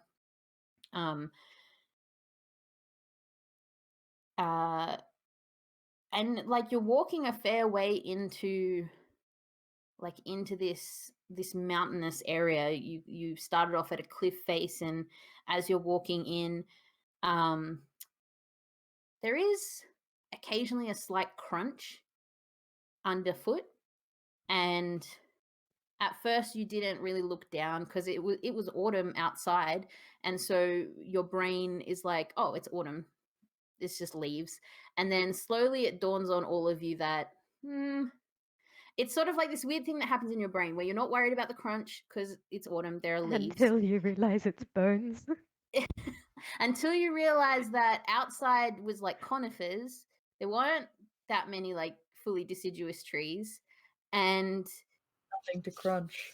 you all sort of, there's this like comedic kind of moment where you all just like slow down and look down, and it's you may think, Lady Bertha, you're like, oh, I'm about to look at bones, but you look down and it's these snake skins, not covering the ground, but just occasionally here and there are like sloughs of skin just like strewn throughout the otherwise like kind of sandy bottom of this cave. They look like they belong to big snakes. You can see just by looking. I won't make you roll. You can see that there's like regular ones where you can see like the full. You can pick it up and there's like the full snake skin, and then there are other ones that are like a sheet. Okay, those sheet ones. I want to get a sheet one and cast Identify on it. Yeah, go for it. I'm sticking a normal sized snake skin just in my pocket, like a gremlin. Along with your rat skull. What sort of information does Identify give you? You choose an object that you must touch. If it's magic, and if it's a magic item or some other a magic imbued object, you learn its properties and how to use it, whether it requires attunement, has charges, blah blah blah. You learn whether any spells are affecting the item and what they are. If the item was created by a spell, you learn which spell, and if you touch a creature through the casting, you learn what spells, if any, are currently affecting it. Okay. You pick up this really large sheet, and like the scales are all sort of like coin size. Like this is a big animal, and your eyes sort of flash as you cast Identify, and it's mundane. It's Mm. yeah, it's Just a big There's honking nothing- snake. yeah. Okay, I'm gonna keep that. Hell yeah. Must Just tell learn everyone its- else. Well, it doesn't appear to be magical in nature. That's good. That's a good thing. I say, not at all disappointed at the prospect of fighting a magic snake being gone. Let's keep moving. A bunch of As snakeskin. you, Interesting. Yeah. as you keep moving now, slightly unsettled with the knowledge of what the crunch is, I think Klaus particularly is starting to really fathom what's happening. You start to get the feeling like the walls are opening. You're still going. When I say in a straight line, like this, we've Ooh. been doing these ones, but it's starting to sort of open up slightly. Yep. When we were walking before it started to open, so I'm assuming that's like the smallest part of the cave. Mhm. How big was that? Because that's the biggest that this thing can be, right? So it it was about like 10 feet wide. This Oh, cave. okay. Yeah. Still quite large. That's big. What about tall, height wise? I imagine it's pretty Round? round. Yeah. So like 10, 10. Cool, cool. Yeah. We're fighting a 10 foot by 10 foot snake. Sorry. You guys head in, and yeah, as I said, it starts to open, and you sort of still in your marching order, but you're sort of spreading out slightly. You do notice that you're heading towards, like, as you're going, you can feel that you're about to need to make a decision whether you're going to walk straight or choose a side to walk, because it's opening so much up that I wouldn't say we haven't hit cavern yet, but you're like, oh, like, are we going the left or right side of this pathway? But as you're having that thought, there's like all at once this a really odd sound of like potentially, if any of you have been in a cave that's like near the ocean, potentially you start to think, oh, like this cave is about to fill up with water, like there's there's like a wave, and then suddenly, like, coming up, you can see from the shadows and the light that's being cast by the torch, there is a swarm of snakes headed towards you. They're coming at you sort of from each side of this now opening tunnel, and you sort of just have enough time just before we roll initiative to take in the fact that, like, there's like a couple of smaller snakes, and then through the darkness there's these massive bodies of these big snakes that are following up. Like, there's just this, you're about to be attacked by just a lot of snakes. I'm gonna cool. jump in front of Klaus. Bring it. Yeah. I go forward. Okay, so roll initiative for me, and just so everybody knows, we're not going to flick to a map because I'm not Alana, I'm not good at this. So we're going to be doing theater of the mind. Yeah. And if necessary, I have drawn a little map for myself, and I'll hold it up if we need to point to where we are. But all you need to know is lots of snakes, some of them giant snakes, and and they're coming at you. So let's go with initiative. I'm Huh. yeah. So did anyone get 25 to 20? I got Nope. 20. Oh, Nice. class. That's You're so scared that you're like, Fight. ah! 19. I'm Yeah, going that was fast." a really good roll. Fight the snakes. The fight or flight has Um, kicked in. Yeah. Hang on. Let me roll for these Roll guys. for the snakes. Yeah. Did anyone get 20 to 15? I got 15. Nice. Okay.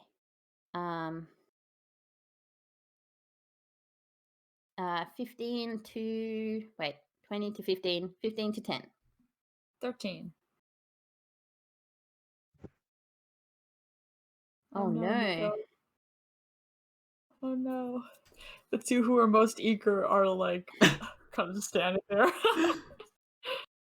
And then it's you, Oh, I got a big old 5. Kuda. Hey. Okay. Already on edge, Klaus. Already on edge. Half expecting this.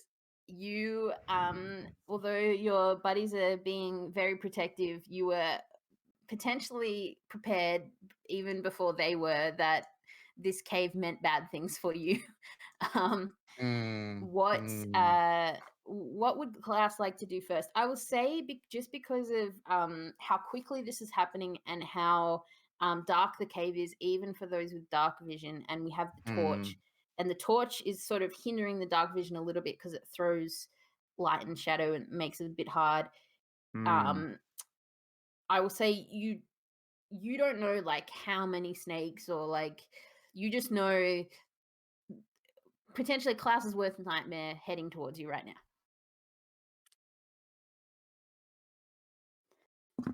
Okay, I'm actually going to use my class feature, and I'm going to clutch my symbol of Angarat and say, "Oh, God help us!" And I cast my arm in an arc, and there's like a circle of like radiant light, and the three of my companions all of a sudden, even with everything we've been through, feel this sense of belonging and kinship. And while ever the three of you are within 30 feet of each other, once per turn, you can roll a d4 and add it to any attack roll, ability check, or saving throw, as long as you're close to each other. And I'll say, because we're doing theater of the mind, unless anyone does something massive and runs ahead a lot, that you're within that just by virtue of being in this cave. The power of friendship. The power of friendship. And I don't think I have any spells that are actually bonus action.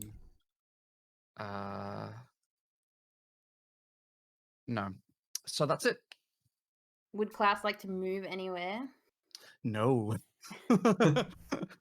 So you're safely at the back currently.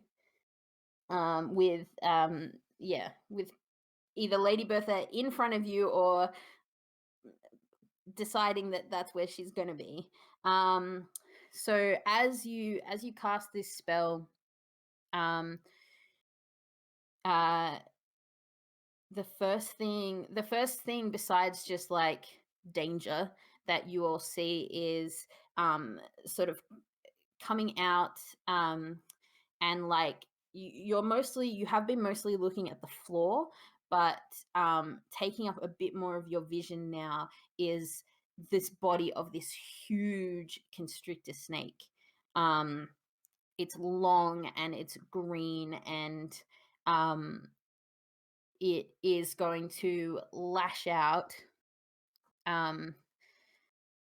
It is going to lash out. I'm going to use what we had the marching order. So Zenith was at the front.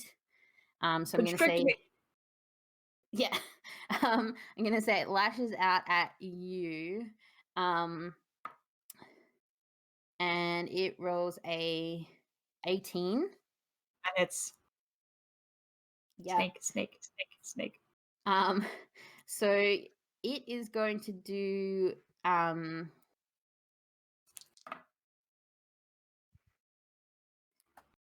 it's going to do 8 points of bludgeoning damage as it strikes you. Owie. And as it strikes you, wait, no, don't Uh-oh. worry. It can't constrict you and strike you at the same time. Yeah, so it does 8 points of damage as it strikes you. However, it can't do both things at the same time, but as it has struck you, you're sort of like very focused on it as it sort of like struck you in the shoulder, and you're like, holy crap. Yeah. You see a tail start to wrap around you and Ooh. start to crush in, and you look and you can see a second head just sort of like looking down, and there are two of these constrictor snakes attacking you at the same time.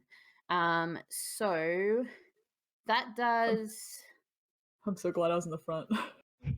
so you do a strength save to try and not be constricted. Oh no, wait. I And just you have the realized bonus. I remember I do get the bonus, but my strength is -1. I am quick, I am not strong. Please, sparkly purple die. Alright, I'll roll the D4. D4 you said? Yeah. Okay. 14? Okay, so you are you are grappled. And you also take 6 points of bludgeoning damage from that constriction. I knew I should have made strength my dump stat. God damn it. And so on your turn, you'll be able to make another save to see if you can get unconstricted. Wanted to A hit. lady, so yeah, it's a world of bad for you right now. Fuck. Yeah. Also, I think I just did the stats for that giant constrictor snake wrong, but I don't care. Okay, so Lady Bertha, it's your turn. Okay, so there's a lot of snakes. Like the whole place is filling up with snakes. Little snakes. It's mostly like it's mostly like the floor ahead of you and coming towards you is like covered in snakes, and you can see there are small ones, but the mass of what's happening ahead of you is these bodies of these big giant snakes. I'm thinking like when I'm saying giant, I'm thinking like this. Yeah. This giant. And Not is like there anywhere further back in the cave they can go, or is this the end of the cave? like ahead of you. Hmm. So it is opening out and it's in darkness at the moment. Okay, I'm just going to take a chance. It might not Yep. work, but I'm going to use major image to look like fire is shooting from the behind the cave into the cave to try and scare the snakes backwards. So from you and back? Yeah. Yeah, So cool. into the snakes. Yeah. Okay, I will see. I can't do enough heat to damage them, but I can do some heat still. Yeah. So I roll to see if they're scared, I guess. Yep. So I think it takes an intelligence check if they want to investigate to see if it's real. Okay. But if they On have their no turn? reason to, it can take an action to examine the image to determine whether it's an illusion. Okay, so I guess what I'm saying is I'm saying they absolutely Yeah. think it's fire. I'm just going to roll to see if What they do any about of it. them Yeah. are so hell-bent on attacking that they're going to like attack and then run, or if Makes that's sense. my plan.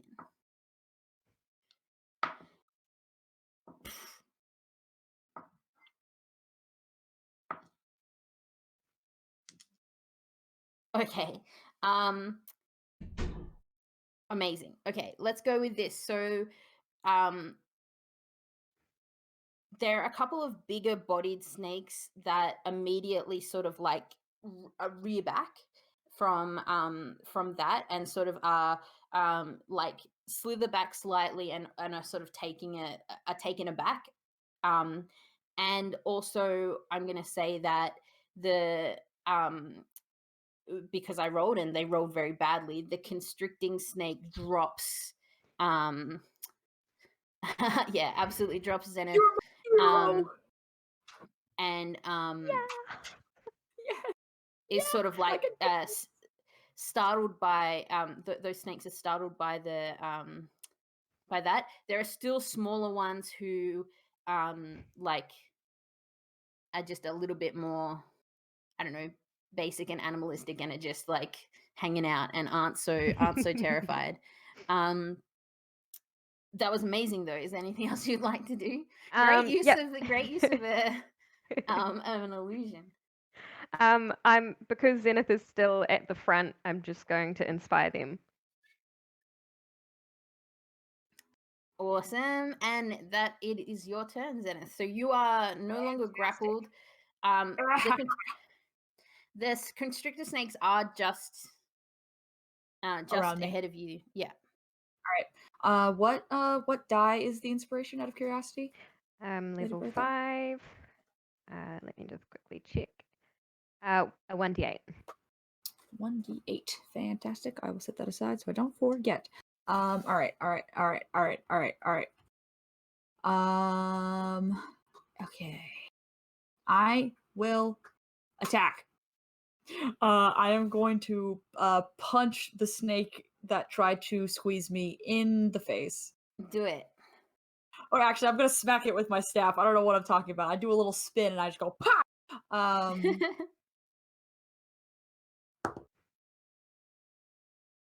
That's a natural 20. Let's go. Oh! Hell yeah. Nice. Okay, cool. Definitely okay, hits for sure. Hell yeah. Quarterstaff is d6. So do you rule it where you double the roll, or do you roll it twice? You can decide. Should I Yeah. decide before I roll? Yeah. You have to decide before you roll, but it's like a bit of a gamble. You're like gambling on yourself whether you're gonna roll high or yeah. I tend to do double the die, so I'll double the die. Yeah, do it. I'm gonna regret this, I can tell. So 2, so that's 4 plus 3. So 7 damage on my natural 20. Oh. And then I'm going to second attack, smack it again. Yeah, do it. Just like bopping it over the head. How dare you? Bonk. Aw. Okay. It's not very good. Do I get to add the D4 to that as well? Yeah, Or- every attack. Hang on, let every- me see if it's damage or is it just the attack roll itself. First time using the Peace Cleric? I think it's just attack. But Oh, I it's think just it's the just attack roll. attack. It's not damage, yeah. But So it's every there is- attack. Oh, yeah. that's cool. Okay, 11 plus 2, 13 to hit. 13 just hits. I'm Yay. saving my inspiration. Okay, and then I'm going to whack. What the fuck am I talking about? Yeah, I'm gonna whack. I just already whacked. All right, and then that's 4. See, that would have been a good roll for my natural 20. That's 7 points of damage again. Nice. And then I'm gonna flurry of blows because I've never done that before and I'm excited. So bonus action flurry of blows. Monks are absolutely bonkers. Is it Nico? I spend a key point. Yeah, okay. Yeah, key point, you get 2 more attacks. Oh, 2. Yeah. Cool. Yeah, man. I should have. I just go. And I go again. Aw. That's not good.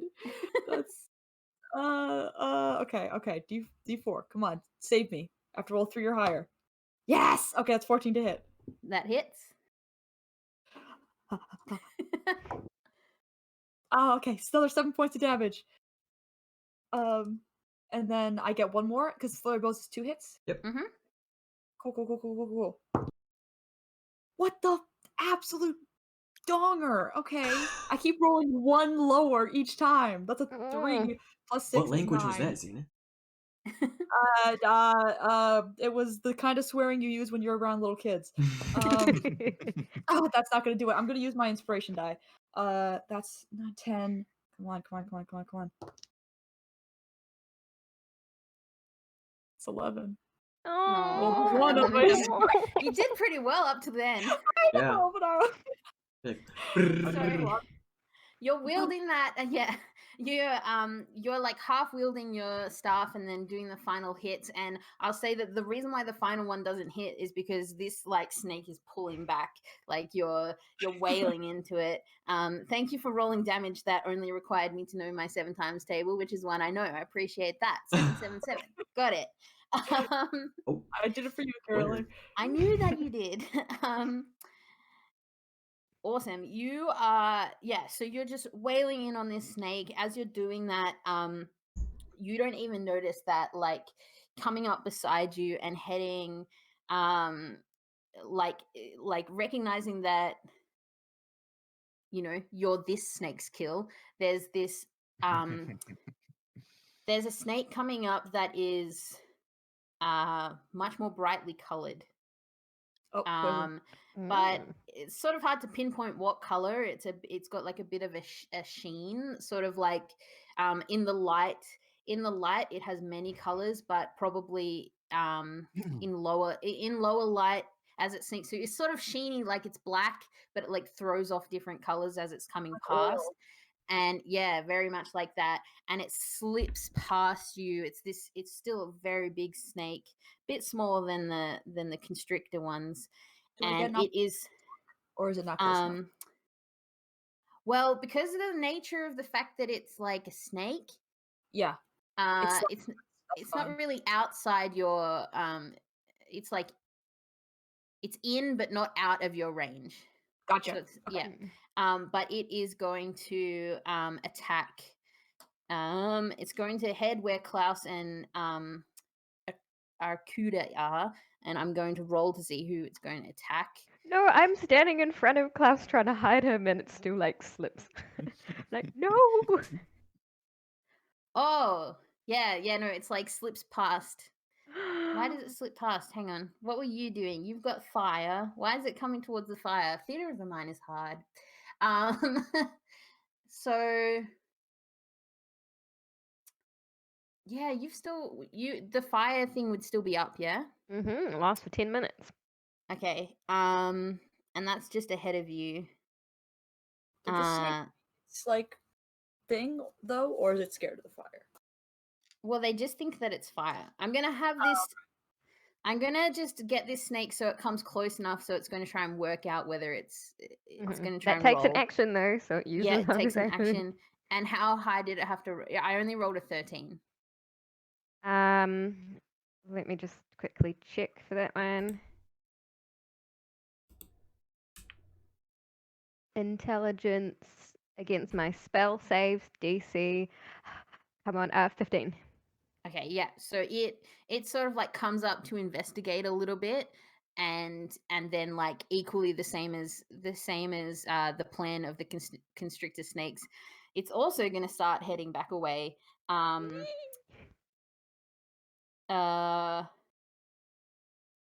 Yeah, so Zenith, I'm gonna say because you guys all picked up on that. I'm gonna say that both Zenith and Bertha are gonna be able to get an opportunity attack, because it's gonna like come sniff around, realize, like, decide that there's actually danger, and then head back off. Hell yeah. So go for it, both of you. Yes. We saw the snake coming up. So would I have had an opportunity to have my weapon? Yeah. Okay, good. I just got 17 to hit. Sorry. Yeah, you go first. 17 Anyway, hits, 'cause you you're can roll first. damage. Okay. That's 8 points of damage. That's heaps of damage. I rolled a 5. Would have loved that on my natural. No, stop complaining.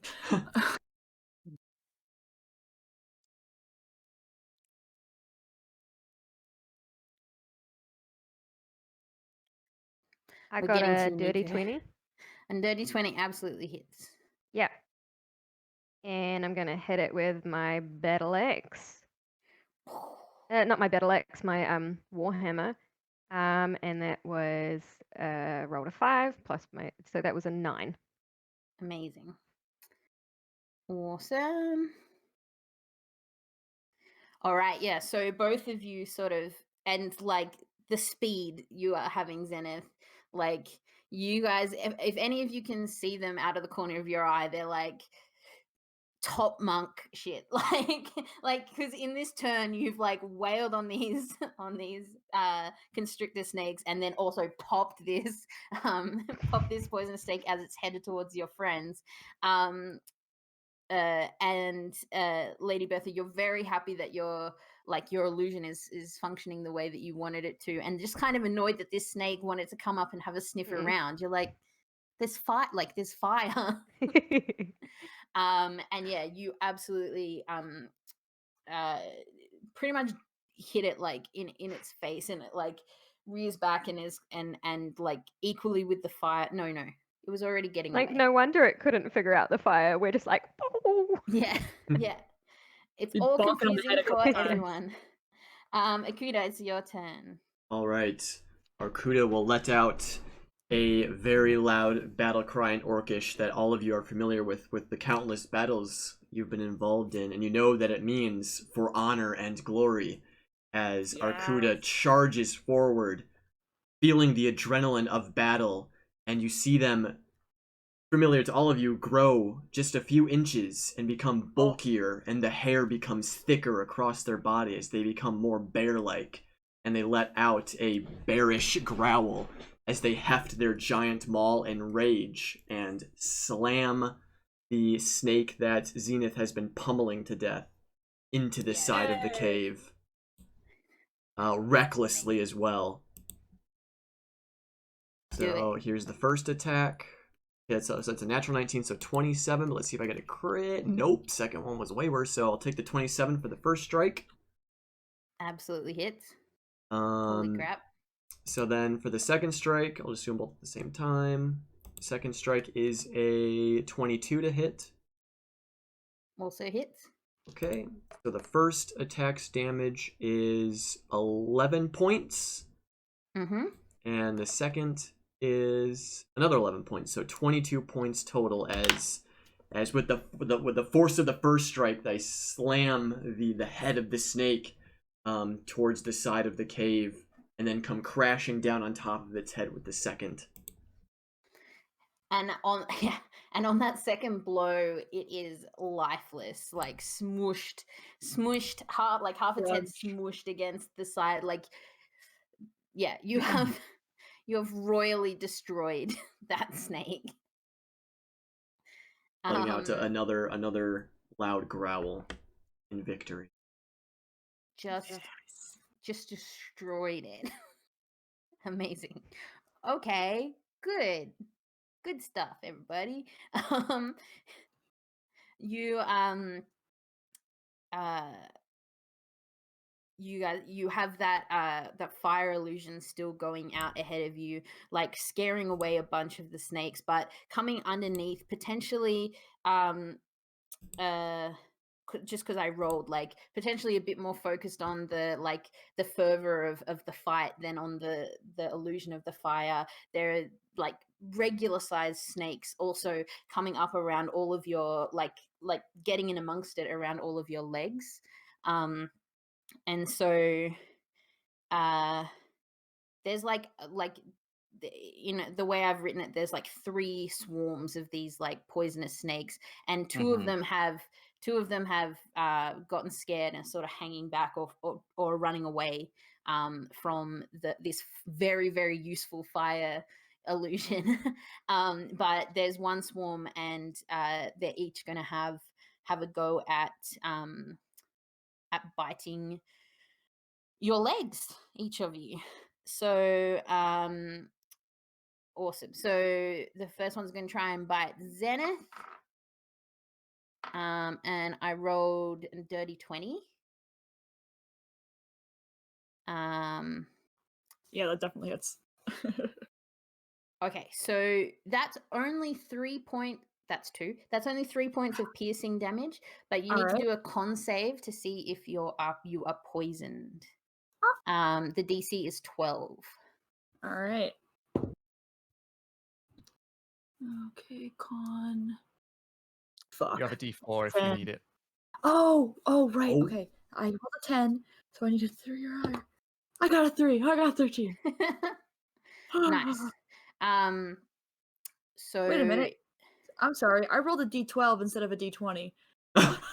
It's okay. We'll take it for that one. That's all right. Okay, sorry. Which means you rolled like really well. Yeah. True.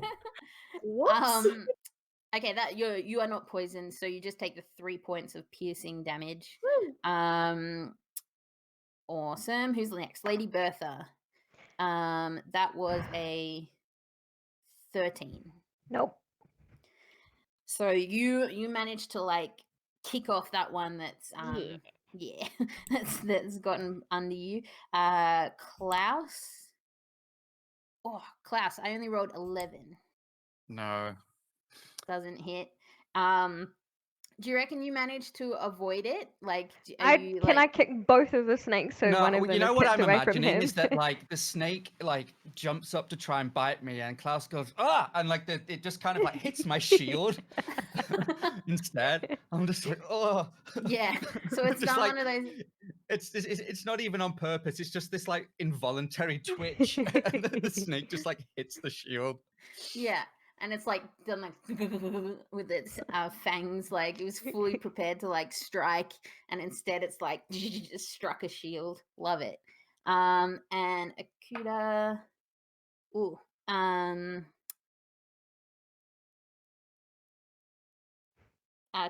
22. That does hit. So you take 3 points of piercing damage, and then roll a Constitution But raging, save. so is it 1 point of damage? Yes. Yep. And a con save, I can do that. Oh, maybe not. 9. Oh wait, D4? No bonus. 11. Oh, I think it's 12, right? It was 12. Yeah, Oh. I was gonna say it's 12. So you take 6 points of poison damage. Halved because I'm a bear rager. Awesome. I'm resistant to all damage except psychic when I'm raging. Perfect. And you're poisoned. Poisoned, okay. Write that down. Okay, so we're back to the top of the initiative order. So one of those constrictor snakes is gone. There are still a few snakes in this one swarm that didn't get squared off, a few small ones at your feet. But most of the snakes seem like they're either now lost back in the darkness of this opening cave. So like it feels like some of them have potentially retreated because of this this illusion. How long does the illusion last for, by the way? 10 minutes with concentration. So you're good. This illusion is going. Does it? Is it on you or on a spot? Like, can you? It can cover a 20-foot cube. So I've done it to like look like it's moving back into the cave to push them away. Yeah, amazing. So, yeah, there are a few smaller snakes at your feet, and there's a big constrictor snake nearby that's still retreating. What would you like to do, Klaus? Yeah, I think for now I'll target the swarm with Sacred Flame. It's a dex save of 16 is the save. The swarm that's sort of like by your guys' feet. Yeah. Okay. Yeah. Oh, I rolled 18. Ooh. Let me see if they still take half damage. No, I think because it's a cantrip, they just don't take damage at all. That sucks. Yeah. No, that's it. Yeah. Because I don't have a bonus that's useful right now. Yep, that's it.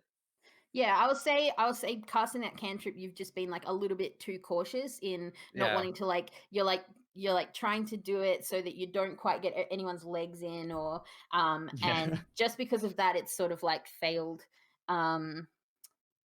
Awesome.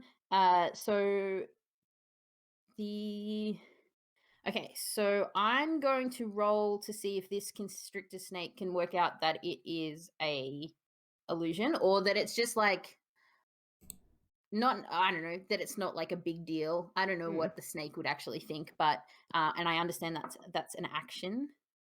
But it rolled an intelligence of 17.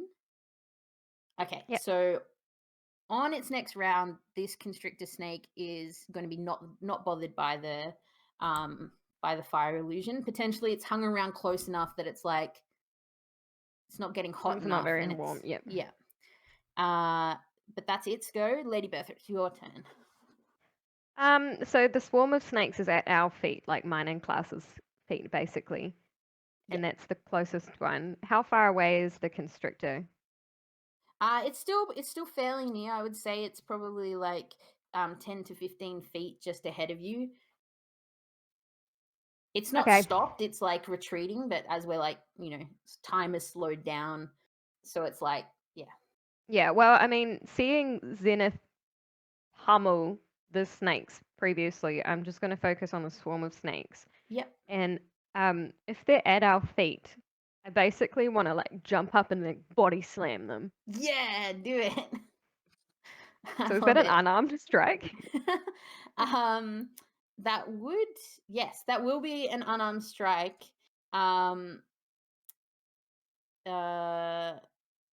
Yes. Okay, so that was a 16. Do I need to roll the d4? Okay. No. Okay, cool. And then with an unarmed strike with my strength of 4, that's 5. Awesome. I'm gonna say that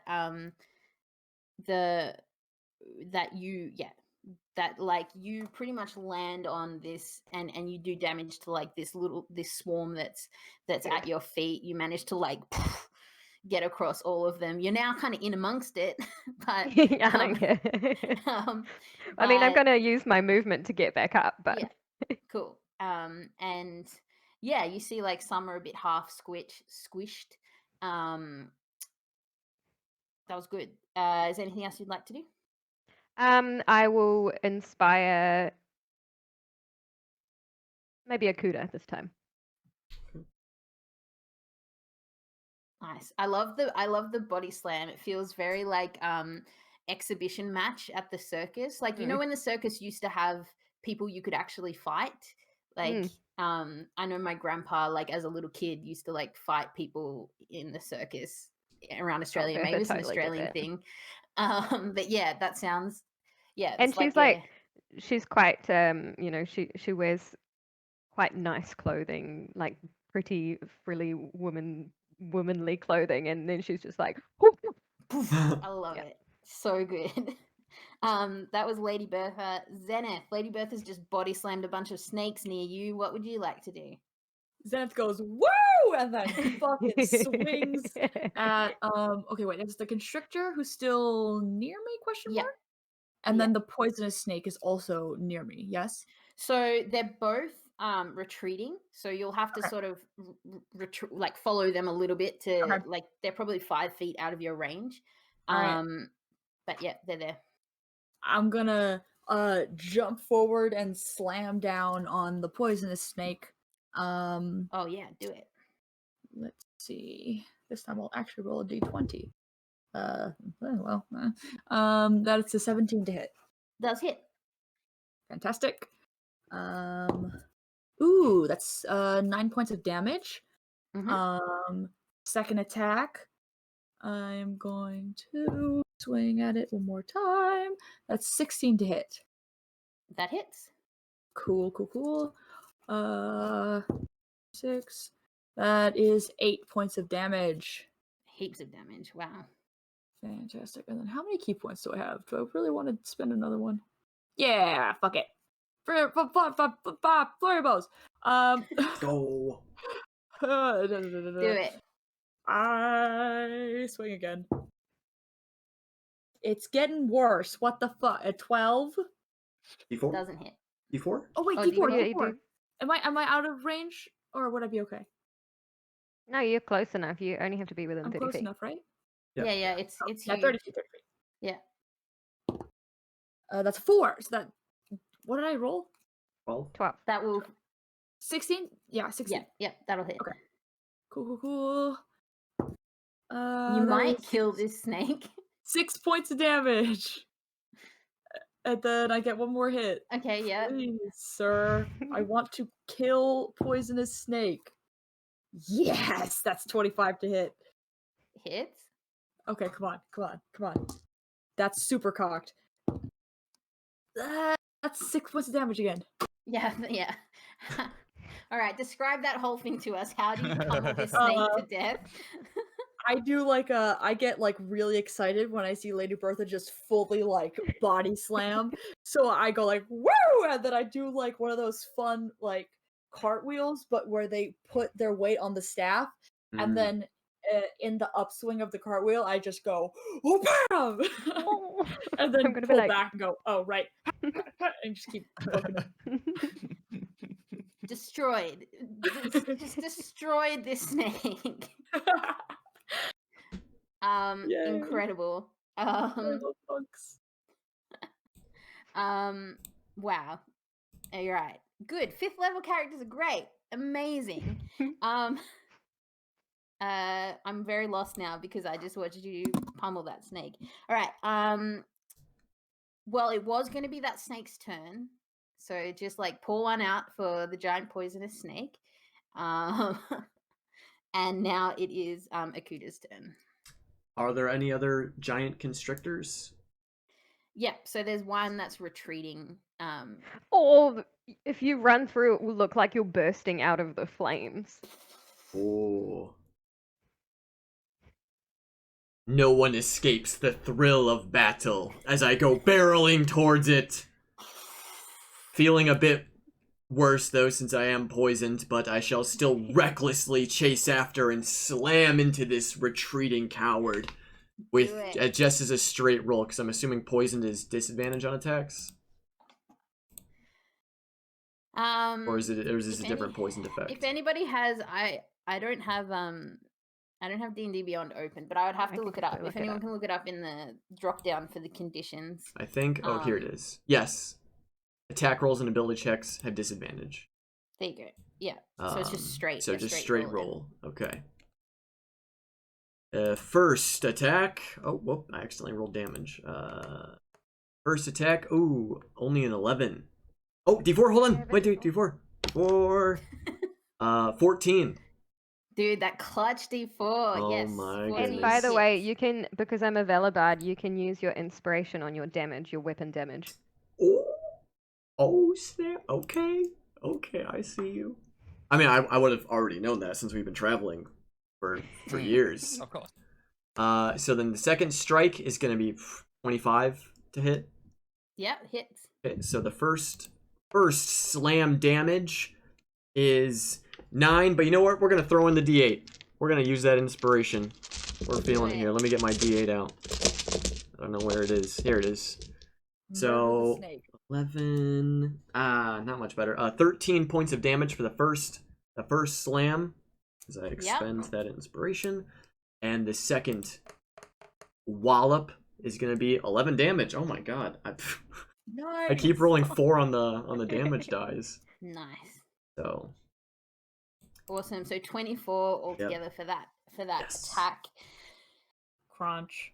So this snake had been retreating and then had sort of like worked, kind of like sussed out enough that, wait a minute, the fire doesn't really make that much sense, had turned around and was starting to come back and then threw the fire.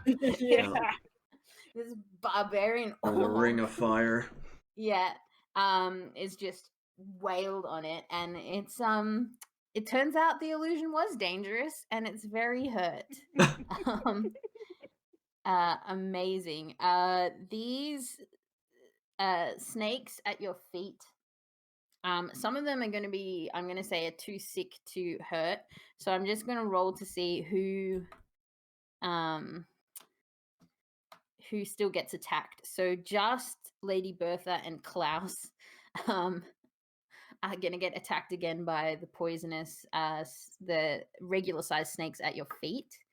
The first, against Lady Bertha, it just rolled a 13. Nope. And the one against Klaus, Klaus, 18, that one was. Oh, yeah, that just hits. Okay, so you take 3 points of piercing damage and then roll a con save, DC 12. Constitution. Oh, and should I have made a save at the end of my turn for the poison? Yeah. Okay. roll that real quick. I got a natural 20 on my save, 23. Oh my goodness. I think just the fear, the physical fear just like kept away the poison. Just like, no. That is epic. And I got a yeah. dirty 20 on my save. It's like Well, it's like that thing where your fear like makes you clench all your things. Yeah. And, like I'm gonna say just because I want Klaus to have like I want him to feel good about it. I feel like the teeth of this snake snap. Yeah. Like- just Oh. Yeah, I got to give you something for that natural 20.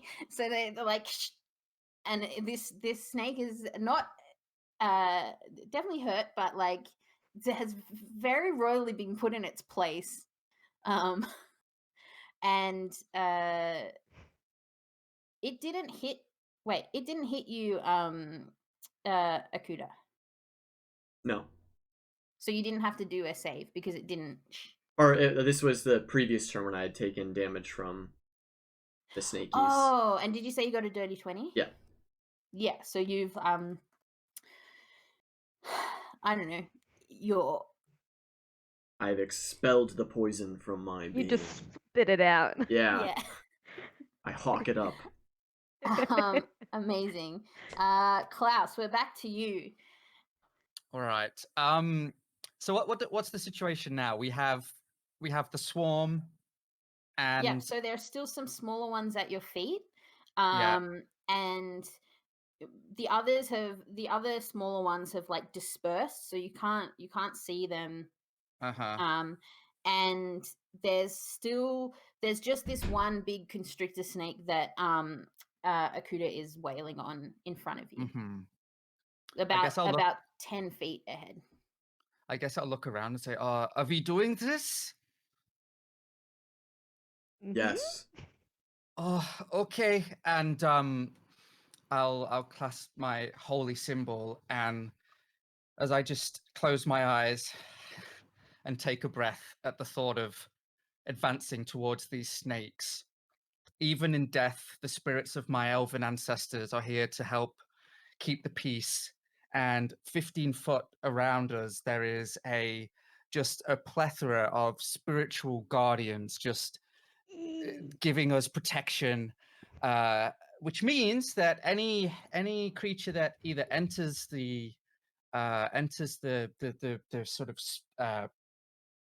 the circumference, I guess, or starts its turn there has to take a DC 16 Wisdom save to take 3d8 radiant damage, or failing, or if they pass the save, I think it's half of that damage. Okay, amazing. So I will. So this constrictor snake definitely has that. The ones that are right at your feet, they're not. Is that right? Because they're. It's a sphere, so actually they would be inside of it. Yeah. Okay, awesome, perfect. So I will roll for all those. Oh, they snailed. Oh my goodness, the spoonerisms coming out of my mouth. I'm gonna say that immediately the swarm that are at your feet like seize up and like are just dead because they had very little life left and they failed. So immediately, almost like as this is casting out and as those ancestors like walk out to the ends of this sphere, as they walk past, they like crunch these ones that are at your feet and they're gone, and you're like, yes. I will do the con save for the constrictor. Wisdom save. Oh, that was a 14. Fails. Awesome. And so how much damage was it? 7 radiant damage. 7 radiant damage for this one. That 3rd level spell.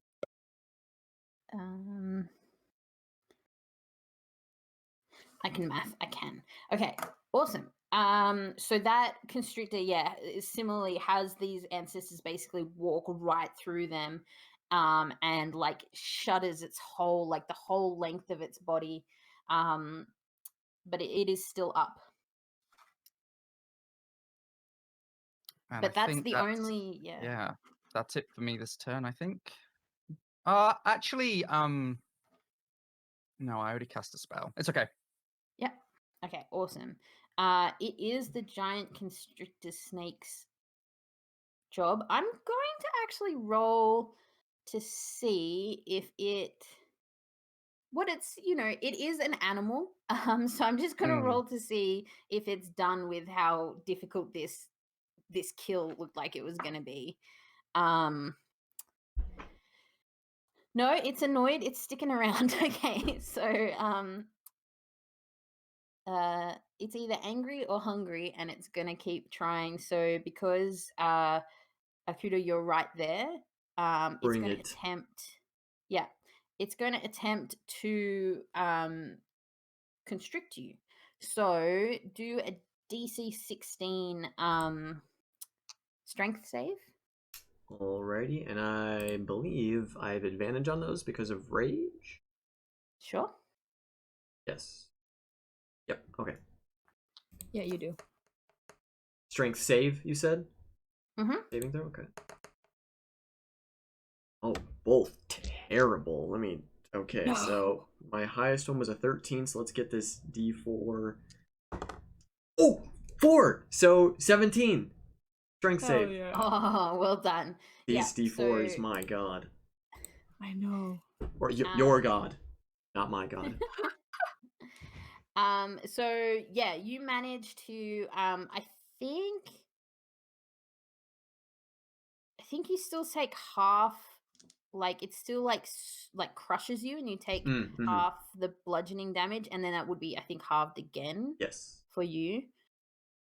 So it's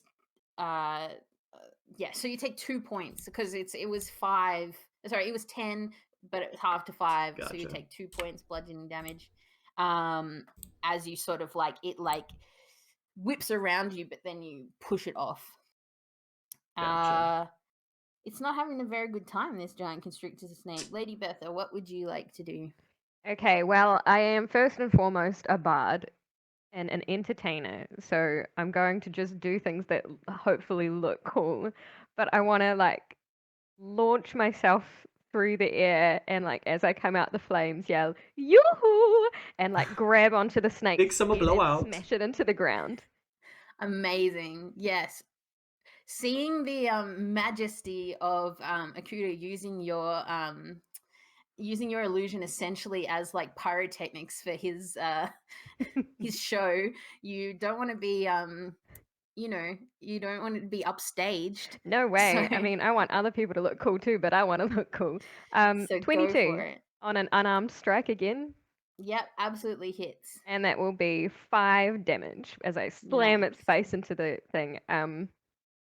It takes an action to grapple, doesn't it? Yeah, I think so. Yeah. Okay, well, I'm just gonna smack its head then. Yeah. You have a bonus action if you have anything still. I mean, we look like we have the upper hand, so I don't think that I'll inspire anyone this time. Awesome. Yeah, incredible. So you pretty almost so as you Akuda are being attempted to be constricted, the other part of the snake is sort of looking down at you, and then you see Lady Bertha take that down. Epic moves. Zenith, it's your turn. Zenith.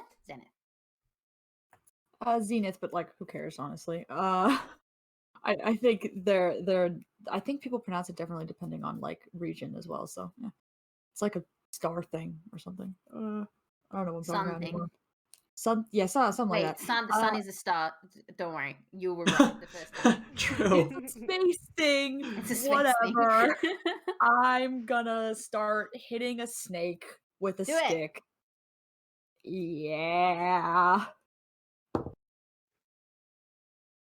I'm not gonna do that because hold on. 8. No, that's a 10 total. I miss. Yeah, that one missed.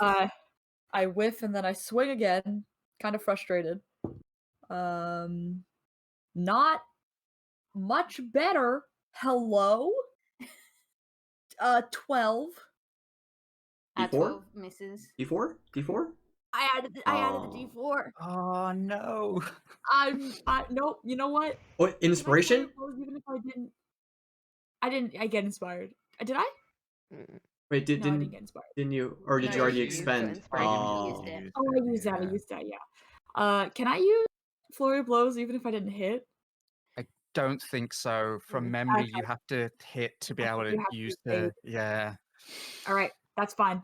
I got too cocky. Zenith was so excited. They run forward and totally whiff it, and then they just stand there like, oh. I feel like what might have happened was you you saw this snake rearing up, potentially about to like strike down at Akuda, and so you no! you like prepared and you like went in to like get, and then out of the corner of your eye you've got like Lady Bertha just body slams, but you already had like your hit and your second hit like lined up. lined up, so you're like yeah. Oh. I just like Amazing. soar past, like, oh, well done. It is your turn again, Akuda, now. Oh. As Arcuda has been doing this fight, he will now follow up on the attempt at pummeling this constrictor snake. Watch and learn, Zenith. Wham! And I will slam into the last constrictor. Do it.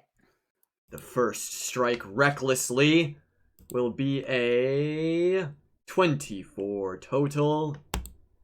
It hits. And the second follow-up pummel will be a 27 total. Ooh, also hits.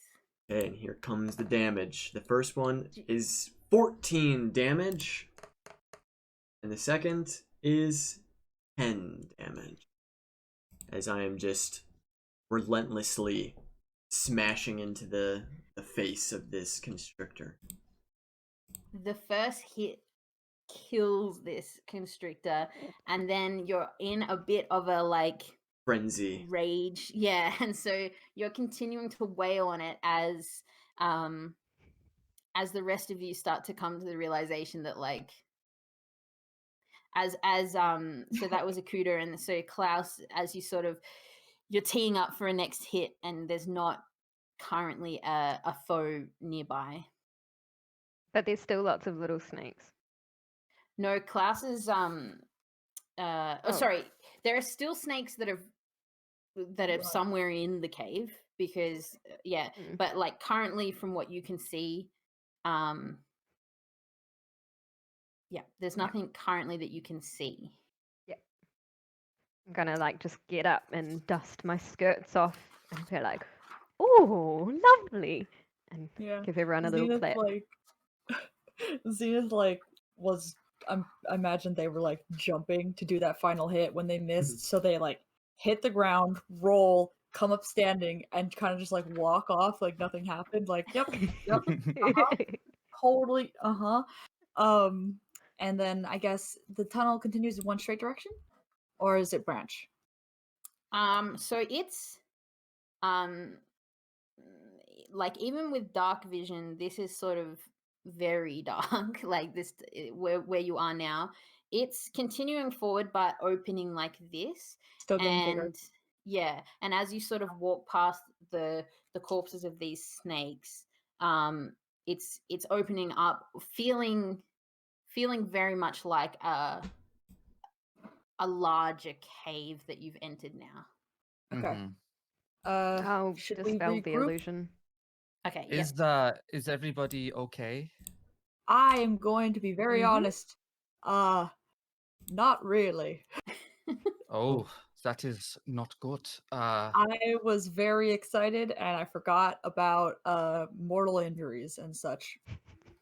Oh, okay. Actually, if we just move together, I think, I think I can help us a little. And as we move forward into the cave, I will use my Balm of Peace, Channel Divinity, and every creature that I move near within 5 feet, which will be all of us if we're moving as a group.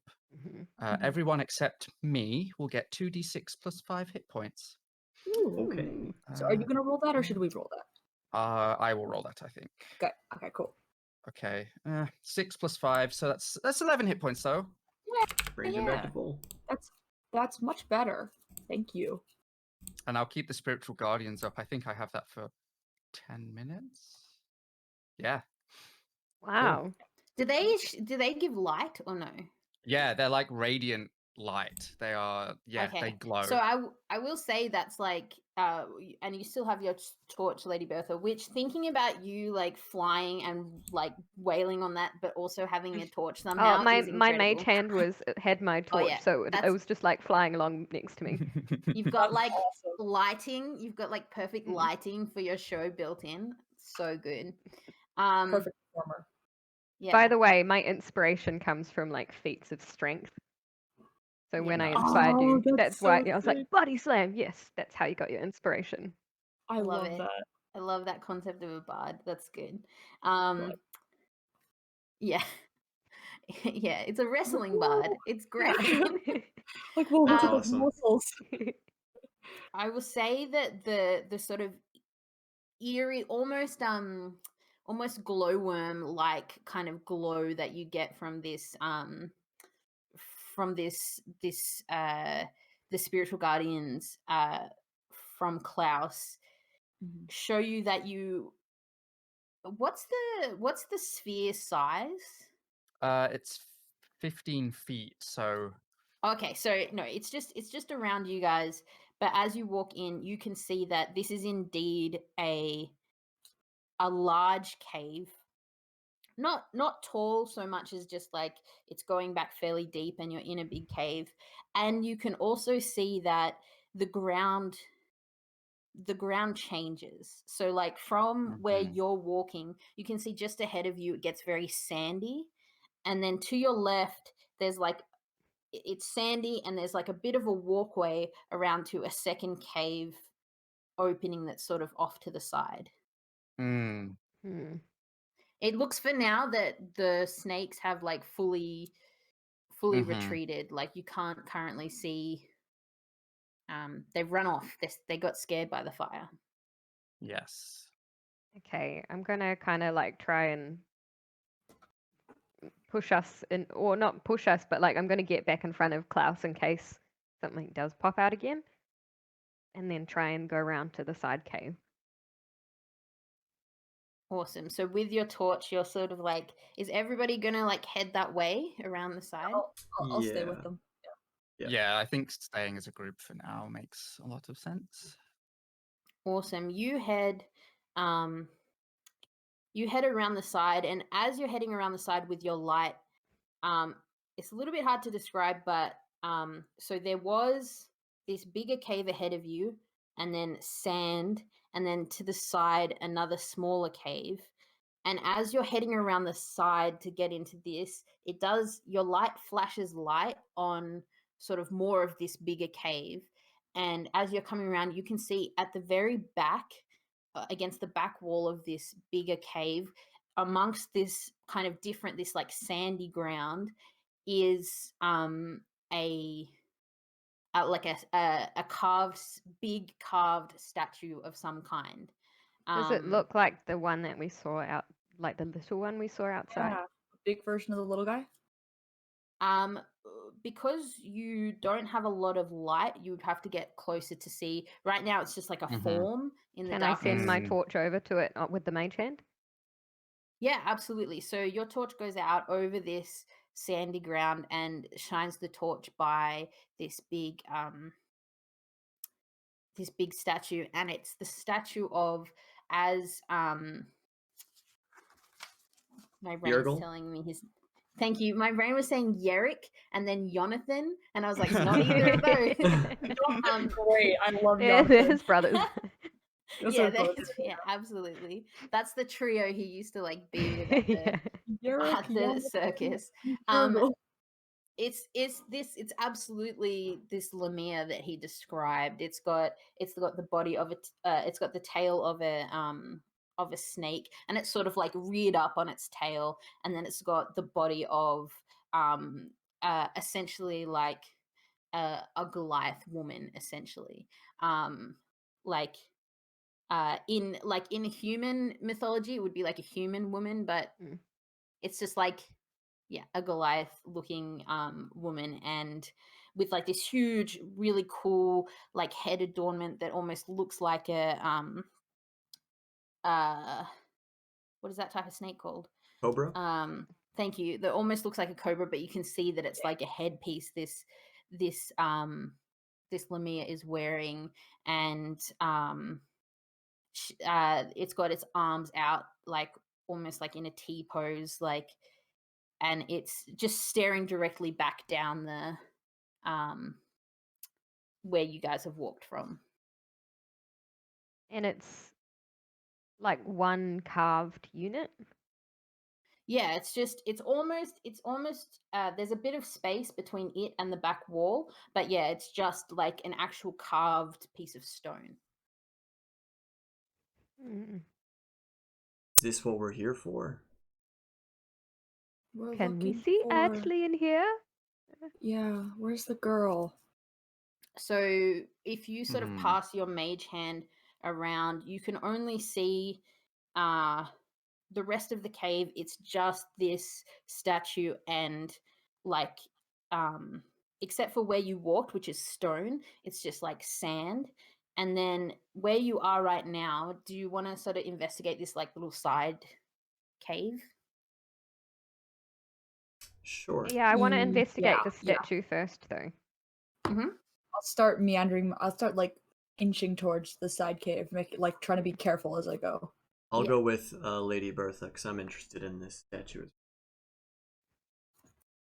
So you guys are gonna like head over to it.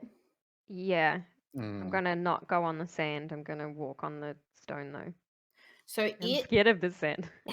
Arkuda's not. Arkuda's taking the quickest path to the statue. So it's completely surrounded by the sand, like up to the walls of the cave. But as you're sort of thinking, as you're sort of looking for you're sort of like passing your mage hand round, sort of looking for a way to get. You're a bit scared of the sand. Akuda's not. Akuda's walking straight out, and immediately is sinking. I'm moving my legs, but I'm not moving forward. So you need to make a strength save to see if you can get yourself out of the quicksand. Alrighty. Otherwise I will get, sinking. as I'm sinking, I'll get very frustrated and rage that I'm not moving towards the statue. Sure thing. I probably didn't need it, but hey. 24. I love that you just get so angry because you're not strength. moving forward. What the fuck? Like a shark, I need to keep moving forward or else I die. You're like, no, I go forward. No, so 24. You absolutely 24 is huge. You absolutely managed to get out of that. Did that hour and a half go really, really quickly and now there's only 19 minutes left? Or did I put my timer on wrong? There's only It went 19 by minutes fast. left. Yeah, it went really fast. Yeah, yeah. Okay. D&D, man. okay. Time flies. I mean, Okay. I'm cool. I'm cool to go as long as it takes, as long as other people. Yeah, we don't gotta. No, we that's don't. okay. Y'all don't have to. I'm sure we no, can I'm do good. it. It's all good. The end might be a little bit more of like a scene sweat. that we describe instead of any roles occurring. Okay, no worries. so yes, you managed to scrabble back like Can I grab him with, and help? absolutely quicksand. Okay, how wide is the quicksand? Like to the snake.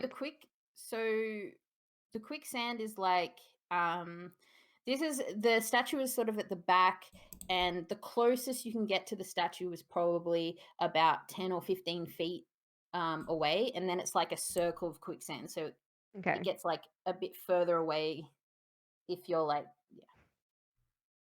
Does anybody have any rope? Of course, we always have rope. I could also, if Zenith is feeling like flying, I could probably throw them. throw Zenith across. I was just gonna Oh, like fuck yeah. run and Oh, try and hell do a fucking long yeah. jump, like an athletics long jump.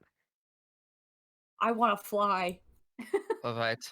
Well, good luck, and I'll put my hand on Arcuda's shoulder to give them guidance in this this endeavor. And an orc, one of my orc traits is powerful build, so I count as one size larger when determining my carrying capacity and weight you can push, drag, or lift. So I don't know if that would help at all. Yeah. Is the That distance is- over the quicksand more than 50 feet? No. Okay, cool. Because I have 50 feet of hemp and rope. Oh, cool. So we can tie that to you just in case. Yeah, I tie it to my waist and give the other end to Lady Bertha. And then I like kind of go like this. I'm like, okay, launch me. Ready? Was Lady Bertha Yeah. gonna long jump across or no? You're gonna just Yeah, you're I gonna can be tie the thrown? rope to Akuda's leg or something, Okay. Yep. and then yep. I I just will want to stand like strong. do a running jump and try my best. Wait, are you jumping and I'm being thrown? Wait, what's happening? Yeah, Yep. we're both Yeah, going over Hell there. yeah. Okay, I didn't realize you were also going. Sorry. Let's So go. we're like flying at the same time. I love it. Okay, Okay. so I would say because of that, you count as a bigger creature. Arcuda, you roll with advantage, and because you're sort of trailing along, like you're getting a bit of an assist from the throw as well as your jump. Lady Bertha, you can roll your jump with advantage. Is this athletics? Athletics, yeah. Good, because I have expertise in athletics. So Do I have to Ooh. roll do it with anything advantage. being thrown? No, you're just being thrown. Okay. Amazing. So 26. that was only a 23 in the end. That was with my 23? plus 10. 23 is not bad. How did you go, Arcuda? 26 total strength. Okay, absolutely. It's not pretty and it's painful. But you get launched, Zenith, you get launched and you grab sort of like the head of this very, very sturdy and big statue. And as you grab the head of it, like across the other side slams. And there is like at the base of it, there is like a small, you can kind of, there isn't a place to stand, but the base of it is square, so you can kind of just above the sand, you can kind of stand at the base. Did you Okay. each want to roll like an investigation? An investigation, please. I will do that. I actually wanted to see if I could, now that I'm like up close and can have a look, see if I could roll a history check to see if I could recognize any stories or something that I might have heard about this kind of thing. Yeah, you can do both. You can roll an investigation and a history. What did you get? I got a So- natural 1. Oh Ooh. no. I know. Oh. But So it looks cool when I'm- you're flying. Thank you. I'm too busy holding on to the head of the snake. I'm just like, woohoo! Yeah, and also trying to get a bit of purchase. Like this is definitely not what you're meant to do. Like I'm like so scrabbling. yeah. What did you roll? I rolled an 11 on an investigation and a 21 on history. Okay, amazing. I'll say that you okay, so the investigation wasn't super hard. Wait, what did you roll on investigation again, Maya? A natural 1. Okay, that's So right. 2. Okay. Yeah, so 11 is much better than that. You you do notice that at the back, the sort of whole back of this creature, like from shoulders down, is a doorway, but is a closed stone doorway. And as you're looking at it, you can also see that this doorway has it has like a set of sort of indented tiles almost that have words on them. And I would say that Can I see what language they're in? they are Because I can speak giant. yeah, so I would say that you can speak giant, which is what the Goliaths speak, right? Yep. Yes. Like Yeah, I would have so- learnt from Yurko, he probably. Yeah, taught so me. they're in so they're in Goliath, which is essentially a giant language. So you can see that the words are and beauty, darkness, eyes had her soon there up. So there's like bits missing. It's more like a jumbled sentence. Okay. Okay. So it says, and beauty, drunk eyes had her soon there up. I feel like when it's the storefront, but the words are written like Yeah. this instead of like that. Yeah. But I'm not smart enough to figure it out because I have a low intelligence. I'm gonna just. Is anybody here intelligent?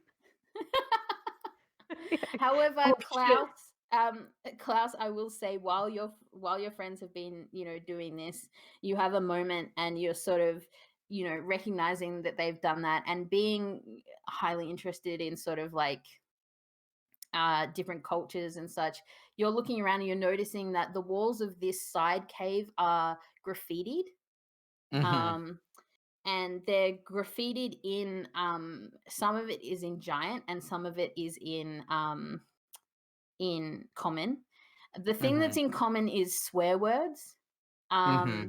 Much like pretty much wherever you go, kids tend to learn like some English swear words, and so there's like there's like common swear words, but there's just other stuff written in giant, and like the common swears are sort of like one says sucks, and yeah, and you get other interesting things from that. But also at the back there's like a mosaic that is a circle, and in that circle is a snake. Not like a snake that's just like how anyone would draw a snake, like an S, but a snake where its body is taking a very specific path. Interesting. Oh, is that how you get across the sand? I think we I need to say speak with my parcel tongue. +0 intelligence. Kirrily, Okay. can you say the words one more time? I'm gonna write them down. It says, and beauty, Mhm. drunk eyes, had her soon there up. Soon there, like THERE or possessive? Possessive, THEIR. THEIR. Up is the last one. Yep. Cool. Got it. I I'm would gonna have start like doing my read English those major out shit. as well. Yeah. I guess I'll turn to Arcuda and say, you are a little better with this nature stuff than I am. Do you see that mosaic over there? Yeah. It's See it. the snake. It's a very peculiar path it is taking through that circle. Yeah. It's like Do you it's think it? in a maze. Do you think it could be a little guide for our sinking problem? Maybe. Or maybe there's a door, right? There's a door in this chamber. Maybe it opens the door. Maybe we should have a closer look. Yeah. I'll take a close. I'll walk up to the. All right, and I'll follow. So you see, if you have a closer look at this mosaic, you see that the head of the snake lines up with the head of the of where the Lemir's head is in the circle. So like there's a circle on this mosaic and it lines up with this circle of sand.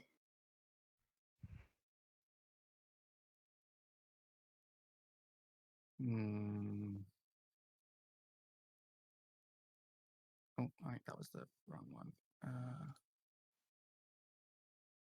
Are there any more words that are around the walls, not just on the back of the Lemire that in the giant ones that could give us any clues? Or is So it there are all just words in graffiti? there's graffiti like in that little side cave, but as you're looking over, you can't see any more words like in the cave you're in or on the statue. Okay, Um, so the door that's on the back of the statue, does that have a handle? It doesn't look like it has a handle. No, it's like it's arched like a door and it has a slit down the middle, and then it has these tiles on it. Okay. Looking at, oh, go ahead. No, you go first. Arcuda looking at the walls, the graffiti, the statue of this lemur, and the snakes that we've come across. I think I'm beginning to understand why Goliaths have been disappearing. They seem to be desecrating this place with their scrawlings on these sacred walls to whatever entity resides here. I'm wondering if it's just angry and wishes think for this they are- harassment to cease. Maybe they are taking revenge or something. That could be. I have a feeling that this snake is, its path is very irregular, and it's probably no mistake. I think if we try and follow that path through the sand, we might get safe passage. I can't believe I'm saying this, but maybe let me go first. I have a little trick that can get me out of certain situations like this. So I suppose I will go first. And I'll be close by. Get pulled out. Yeah. So I will sort of mentally try and take a picture of that snake and then try and follow it, follow that path towards the statue. Yeah, absolutely. So you head to where you kind of can mentally see the start of the snake's tail, and as you sort of, with a bit of a breath, not wanting to fall into quicksand, you put your foot forward, and the quicksand pulls back, and you have your foot on a tile. And as you look down at the tile says the word "and" on it. Mm-hmm. That's one of our words in our sentence, right? Yeah. Oh, that is interesting. This tile has a word on it. It says "and." And? It says ant? Yeah. And? And A and D and. Oh, did we Oh, not yeah. already have an and? Two and?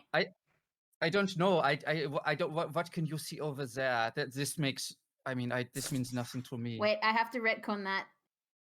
It's a symbol in giant that you're describing to them. So you're describing the first symbol, but we're just gonna do it in English. Yes. Yeah. Cool. Well, I'll describe the symbol, and I guess Lady Bertha can be like, and I'm like, ooh. Yeah. Okay, so you can't do like a minor illusion or anything too. What? Okay, so we had the words that were originally on the thing were "and beauty drunk eyes had her soon they're up." Yes? That's right, yeah. And then we also got another "and." I think So the did path you is going to send tell it? us the correct order. Yeah. Oh, we're here trying to unscramble that shit. All right, let's. So while class is trying to describe the symbols, I'm just gonna I'm sitting on the Lemire right at the moment. I'm gonna use a minor illusion to confirm with him each time. Amazing. And he'll be like, yeah, that's the right one. Yeah. All right. The order. So, Klaus, you continue following this path that you thought, and occasionally you kind of put your foot and like, oh, no, that's just sand. But like you're following this path, and as you follow it, there's like a symbol, and then as you walk, and then there's another symbol, and you walk, and there's another symbol, and you're following this snake, and very intelligent move. You've absolutely solved how you're meant to get there. And as you come around and you're saying each of these words, and it says, "and soon their eyes had drunk up her," and the last tile, which like expands a little bit of a place to stand at the bottom of the statue, at at the back where it's fairly close to the wall, and you guys, Zenith and Lady Bertha, can kind of drop down now because there's somewhere to stand. The last one says beauty. Say it all again. So it And- says, and soon their eyes had drunk up her beauty. I was kind of close, not really. And soon their eyes had drunk up her beauty. I'm gonna scramble to the top of the statue and look at the eyes. Nothing happens. I like it though. Were the thing at the back of the statue, the door, were those pieces like rearrangeable, or is it just did they look like buttons or? Yeah, so if you push, you can indent them. Like you Ooh, can. Okay. So if we push Ah. them in the sentence, and soon their eyes. Yeah, and then you Yeah. have that, and the two stone doors kind of pull back. They're sort of like round, like they pull in and around, and then there is a very like claustrophobic like staircase that you can walk in and down. Ooh. Zenith is I gonna tumble off imagine- the top of the statue, and I imagine this this little scene probably took a little longer than 10 minutes, so I think spirit guardians would probably have faded. Probably we'll say just as the door it opens, we'll just say like, yeah, they go. Psh. Mm. well, that is not ominous at all, is it? Oh, the Okay. darkness, the tunnel. Let us Send the go. mage hand torch down, but I'm guessing if it spirals around, I can't see. Yeah, it's just you're just heading down into. Okay, dark. going down then, I guess. Who wants to go first? I can go Uh, first. I will Okay. follow. I I'll will go take up the behind rear. Klaus. Actually, I have pretty good eyes. I'll keep an eye on our rear just in case. Okay. That's a good idea. Okay. So you head down. It's claustrophobic mostly because of the dark. It's still like a Goliath-sized entranceway, but just because it's dark, and it would still require like a hunched big Goliath, and you head down, and at a certain point you reach Would it fit? a sorry, landing. Sorry, would it fit like a child-sized Goliath though? it would fit a Goliath, but yeah, Oh, it would just definitely, be difficult. yeah. Got it. Sorry. So you reach like a ground, a landing, and it's dark, and as you sort of head through, now this is definitely a hewn, a like created tunnel. Like this has smooth edges, and as you're heading out, there starts to be like light, like natural light, and sort of all at once you find yourselves no longer in a cave system, but what you've done is you've stepped out into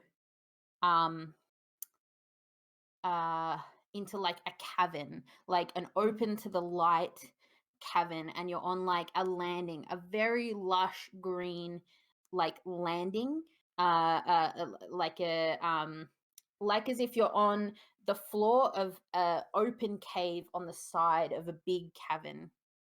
And you can see on the other side there are other little openings and caves, and as you sort of step out into the light, kind of looking around, trying to take everything in, immediately like as if they'd been like looking from the sides of this opening, immediately whipped around in front of you is some sort of snake creature. And as you're sort of like ready to go back into the second half of this fight, about 5 Goliaths, all young Goliaths. all armed, all younger Goliaths, and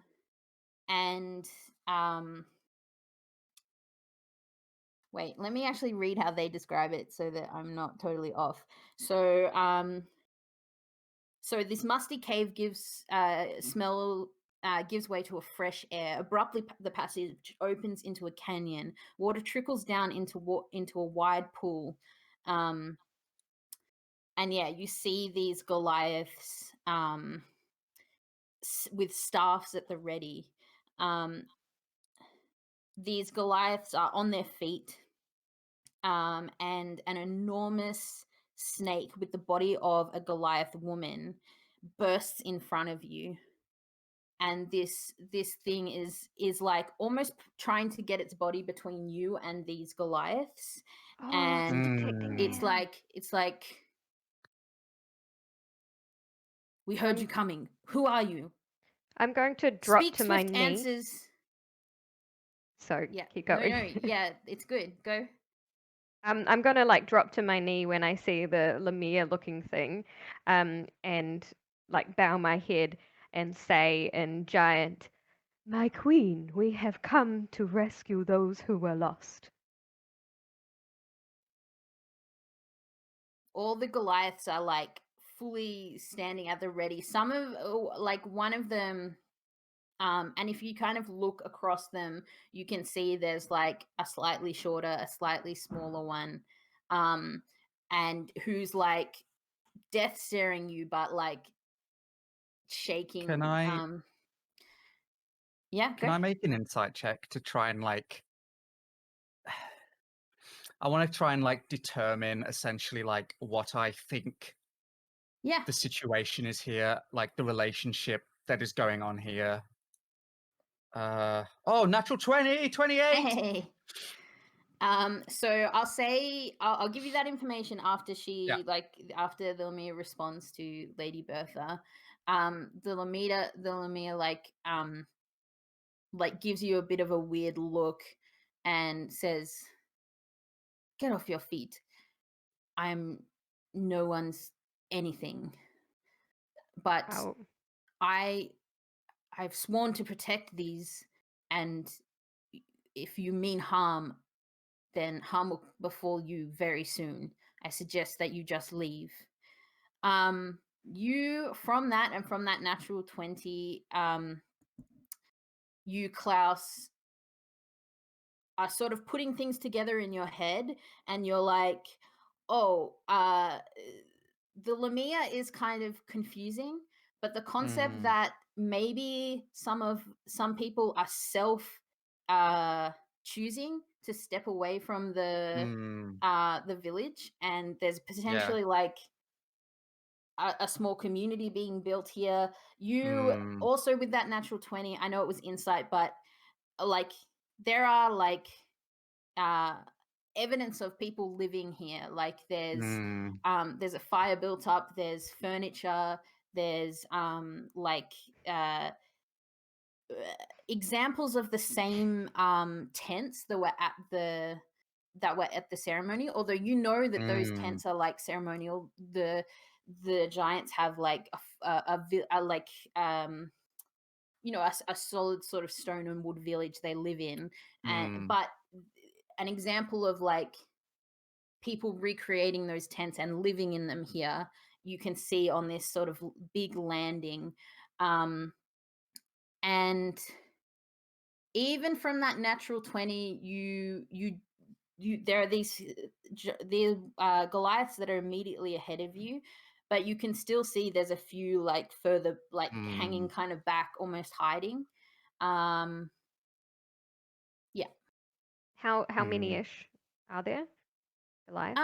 There's probably like less than 15 altogether. Okay. Well, after she says that, I'm gonna like stand up and look at her more like an equal, and Yeah. just be like, we came on the call of our dear friend Yergel, who is a dear friend of Atlee and was very concerned. I see now that your secrecy around their disappearances is for their own protection. I can convey whatever you wish back to the village in order to keep their safety. At least that kind of takes a step forward and like drops her like stance a bit, and it's like, Yergel was looking for me. I'm gonna like look at her. I'm like, he cares very much about you, and he only wanted to know that she was safe. She sort of like looks over at the Lemire and she says, I said that he'd be the only one. I thought that he would just accept it like the others. And Yes, it Lamia seems kind of... yes, it seems that there were many who had sorrow at the thought of your passing. And Lamia kind of looks down at her and is like questioning, and Atlee kind of is like, there couldn't have been many, but definitely Yergul. But maybe these can pass a message back to him. And she kind of looks at you and she's like, I didn't. They all looked down on me so much there, except Yergul, and I met Matla, and she points to the Lamia, and Lamia kind of like cuts her off, and she says, I am from the same village. Only a few generations ago, I attempted to make changes that the elder spellcaster of our village was not happy with, and cursed me and sent me out. Hmm. I have since then, every year, gone out to see if any of the youngsters are struggling, and I help them. And if they wish, I let them come and stay here. I don't know why there's a statue of Lamia here. I don't know why before my creation and my curse, we already feared Lamias. I don't understand that history, but I do know that I was different and I was cursed by that Goliath, and it was easier to come here and make a second chance than to let them also be cursed as I was. I think that, like, based on all of that as well, I'll be like, oh, I understand. When I was a young woman and my beard grew, people were so mean to me, and so I joined the circus. But look at me now. I just wrestled a giant snake to the ground. I will do whatever I can to protect your community here. Yes, we came here to make sure you were safe, and we can see that is the case. It is up to you at this point, what you want to do. I think that you will be safe here, and it seems that you are all fairly happy, but at the same time, change is hard. And maybe, even though it should not be this way, often it is the case that the only people who can help make that change are people such as yourself. And it is a difficult choice. I do not envy it at all. With this sort of level of understanding, the Goliaths drop their poses, and even like a Goliath sort of further to the back comes forward and like offers offers some food to you, almost in like a less in a are you hungry and more in a like Sharing. the opposite to greeting you with weapons. They're now greeting you with food, and Matla sort of like moves back so that you can move further into this this area where they've got their makeshift village essentially. And she says, you are welcome to stay, but please do not stay so long that you have people come looking for you as well. And she looks to Atlee and she's like, you could send them a message about your friend, but we are not strong enough yet to try and go and prove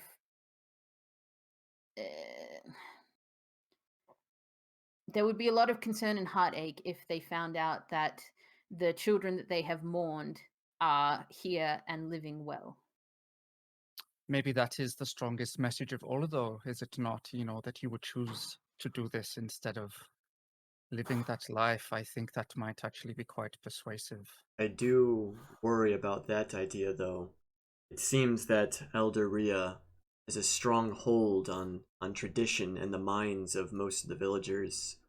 I would fear that her words would turn the village against all of the Goliaths here. There is one thing you could do.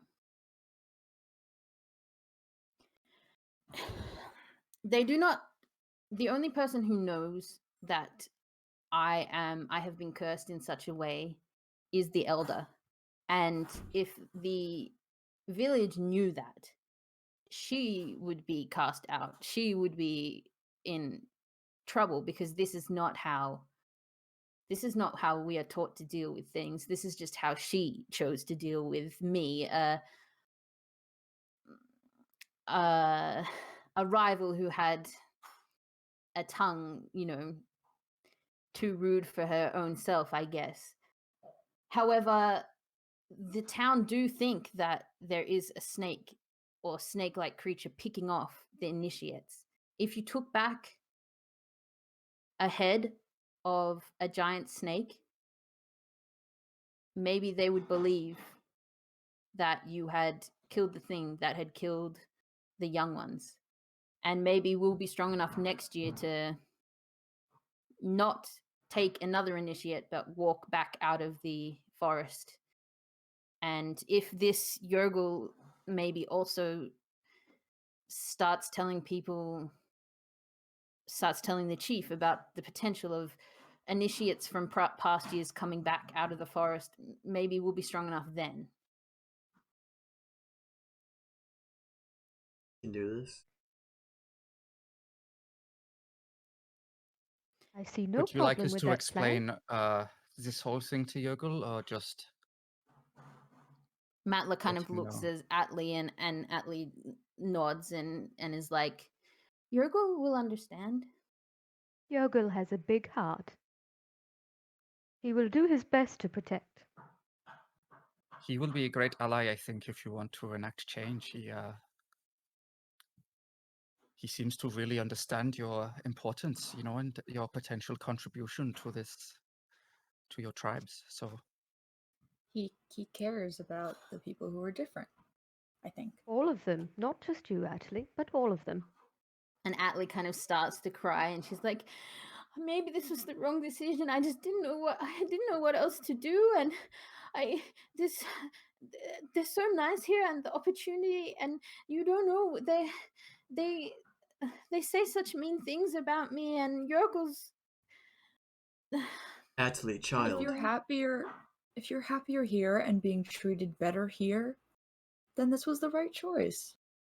Sometimes people are going to be sad when you make decisions, and that's because they care about you, but you need to be taking care of yourself. You did a good thing. She looks at Matla, and Matla says, I believe you know where you can get the head of some giant snakes. Yes. yes, we do. Based on what the spirit of the forest has told me. Speaking of which, who saw everything that you have done and scampered over to tell me what has gone on here. I think you know where I you need can some get bugs. big snakes' heads. And you do. You get the snake's head, and a couple of the Goliaths give you little things that will, like little items that will confirm to their families. If Yergul wants to confirm that this is true, a couple of them give you things like Atli gives you like a carving she's done in one of the biggest snake bones, of she's done like a little carving of this landscape. Like that's the first thing she did. She sat down and carved it. And a couple of them give you small keepsakes that they care about their families, and they're sad that they've had to sort of go away, but they had to go away. And you get one or two, I don't know, up to you, of the big heads of the snakes that you managed to kill, and you're shown how to sort of get back over the mountain. And you don't go back up that winding staircase, you kind of come back around and through like come back around the way you came originally in that cave and get those. And I'm assuming that you want to get some bugs for the lizard. Yes, we must appease the great spirit of the forest. As you head God out, of the forest. as you head out, the lizard isn't there, but you sort of leave some of these bugs for that lizard. And as you make your way, the sun, this all happened in a day, and so the sun is setting as you yourselves make your way back to the village and through that archway with the colored streamers, and you make your way in, and everybody's sort of in in these big tents, obviously having like the evening meal, and as you sort of make your way into this clearing where they've been having these festivals, you have that doof, doof, doof, doof, doof of a giant of a Goliath running up, and Yergul's like, I was so worried. It got so dark, and I didn't know if I'd see you. And there, I've been having some rather robust conversations, but no one seems to have answers. Did you gonna find like answers? pull out the snake head and kind of say a little bit too loudly, just so that like everyone can hear. We have found the snake who has been taking the children, and then like drop the head. And absolutely, like Goliath starts sort of streaming out, and soon the chief and the elder spellcaster like steps ahead, and the chief like is like, and is looking at Yergul like, did you do this, Yergul? You sought some people to help us? That's not what he sounded like. You sought some people to help us. And the spellcaster kind of looks at it and looks at you guys and stare back at her. Yeah, her insight's pretty good. Like, instead of thinking, oh, they don't know about the Lamia, they've just gone and killed a big snake. She's like, I'll stand imposingly and just glare at her. I cross my arms. How close is the elder? She's like right there with you. You're sort of speaking together now. Great. I cast Zone of Truth. And I cast Detect Thoughts. Yes. I cast Intimidate. I cast Smaller Intimidate. Okay. So immediately the Detect Thoughts. Does she roll against Detect Thoughts or no?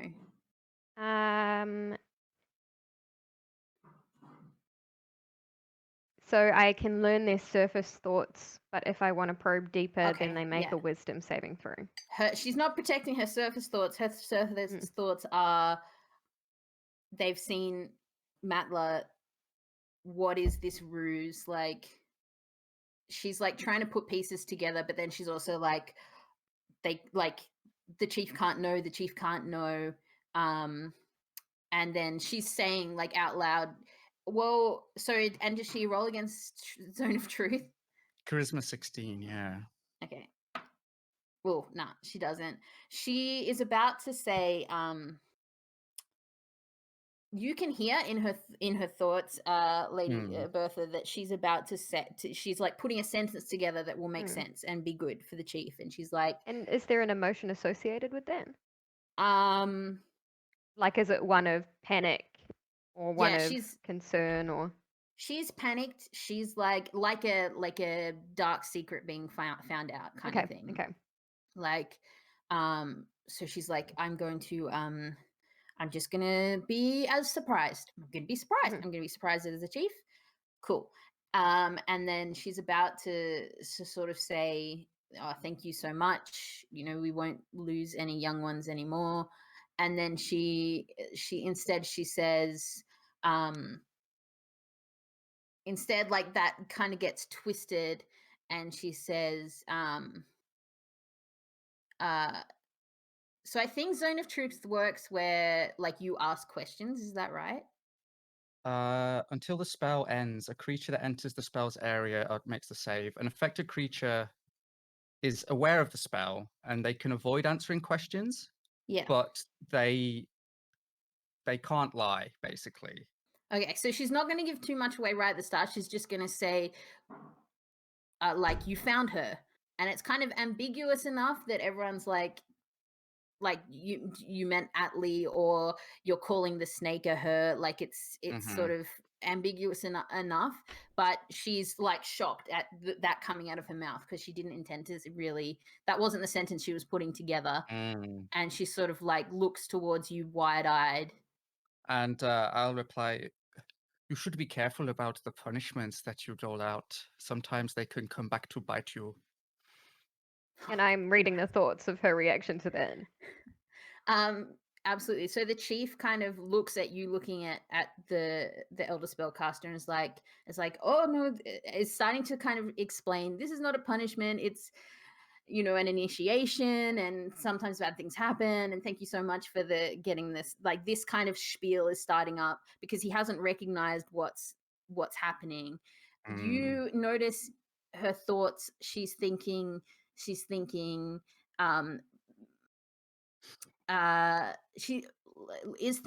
like, that bitch Madla should have known her place, and I can't believe she's like, I can't believe even now she's back and affecting me, and what am I gonna do? And she says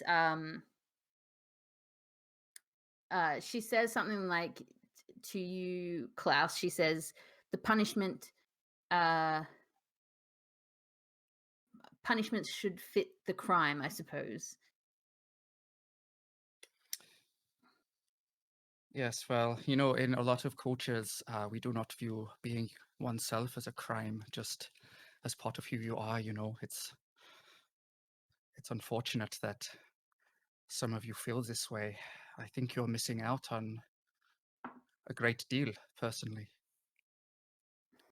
Okay, I've decided the chief is a bit of a himbo. I just rolled to see if he was like picking up on this interaction at all, but he's still just trying to, like, he's trying to explain to these these outsiders that, like, no, you've got like the complete wrong idea. Like, thank you. Like, he's like legitimately like really grateful that you have, like, we send hunters out all the time trying to find, like, what this could be, and you've stumbled upon it, and we're so grateful. And is absolutely hasn't yet picked up on Klaus. Like, he thinks Klaus is talking to him, and so he's, or to, like, you know, the leaders, whole him community. and and he's like, no, you don't understand. And the elder is kind of like not running away, but like shrinking back slightly, and the elder's like, I'm sure you wouldn't want to meddle in a culture that isn't yours. And to that, Yergul punches her in the face, because Yergul absolutely has picked up on what's going down, and he already was very suspicious. And I'm gonna say at that moment, if it's okay, you all sort of take a step back. Yeah. Oh yeah. And Yergul is sort of like screaming in Goliath, like being like, something's happening with this elder, blah blah blah, like trying to like explain the stuff that he's sort of gathered, and he's also, while talking to people, he's worked out that, like, something weird, very weird happened between like years ago, between Matla and this elder, and he's sort of like trying to put bits together. You, Lady Bertha, because you know Giant, you I'm sorry, I'm directing us a bit now because we've got to finish up, but you are starting to work out the right points of time to give the bits of information, not necessarily divulging everything, but like, you're saying to Yergul, you're like, this and this, add these things to like you're like, here's some more information, go. and and they're and you hand him the like small pack of items that people give, and he sort of looks at them and looks at you and closes them, like works like very quickly. Yergle's on top of it, very quickly works out what they are, and I rolled, and absolutely the chief was not getting it at all, and Yergle got. I rolled a natural 1 for the chief, but Yergle rolled a natural 19, so I was like, oh good. They worship snakes here, right? Yeah. Okay, so I'm going to cast Unseen Servant to pick up the snake head and like it's ghostly flying, and then I'm Nice. gonna try and ventriloquist to the snake and be like, Chief, you must know that the elder has lied. And they're terrifying. They're terrified, but very soon the chief has like a couple of hunters holding on to the elder, and the elder's a spellcaster, so they're like very purposely like removing her components, and the elder sort of looks up and says, please follow me to my tent. We obviously have much to discuss. The chief says that? Yeah, to all of you. Okay. Okay, we're gonna nod. I'm gonna wave goodbye to the snake head, but the Unseen Servant's just gonna keep holding it. Yeah, and Matlas stays there as you guys all head off, and that's where we're gonna end. So hopefully that gets unraveled by all of you. Oh, I believe in Yergle. I believe in Yergle's ability to bring Oh my these god, two. yeah, Yergle's like Yergle's got it. MVP. Yeah, I'm like, Yergle's got I it. I'm love glad we Yergle. stayed friends. Oh, Thank that you was for so playing. fun. We ran way over time. I apologize, but that's because once we got to the end of That's the fine. fight, I was like, oh no. So I Totally hope you didn't okay. feel That was too wrapped super up too fun. quickly. No, it was No, awesome. that's sorry. Who's the author of this one shot? So this is Rites of Passage by C.J. Oliver. Right. And it's part of a group of one-shots called Uncaged, which was a bunch of women and non-binary folks writing stories that like subvert, like all the like female-coded monsters are like, you know, awful. Evil. Yeah. So they all kind of in different ways subvert different narratives, and this one's really good because not a lot of people know about Lemire's. That line is actually from a poem by, I don't remember. It's not Yeats, it's somebody. And yeah, it's fun. It's good to do if you have like super friends who already know all of the tropes and they already like to subvert them. Try to stay away from the ones that are about like Medusas or whatever, because your friends will already know what's going to happen. But this one's, I've used this one a bunch. I like it a lot. It's written really well. And then, That's That was awesome. a nice one. That was so I much liked fun. it. Yeah. I sort of messed about with the, I like added some elements to the puzzle to make it a bit more I complicated. liked the puzzle. Just to respect the presence of DnDoctorates at the table, you know, got a bit more.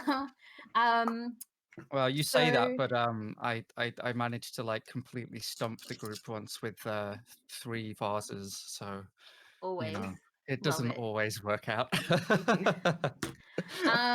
So at the end of my games, I always do stars and wishes. We won't do wishes just because this is a one shot, but so that a star is something that you liked about the game. A wish is normally something you want to see next time we play. But if you can, we'll go around and that'll be our sign off. So just say your favorite part of the game today, and you're like, so where people can find you if they want to look you up. We will go the opposite way we did to last time. So we'll start with Nico. Oh god. Favorite part.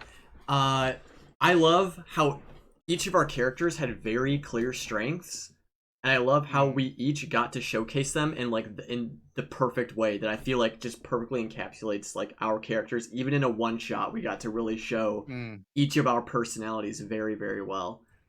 So I really enjoyed that aspect because it's kind of hard with one shots to really like get into characters since you're only having that for one time. But it's really nice that we all got to have a feel for that. But my name's Nico. You can find me on Twitter where I'm not very active.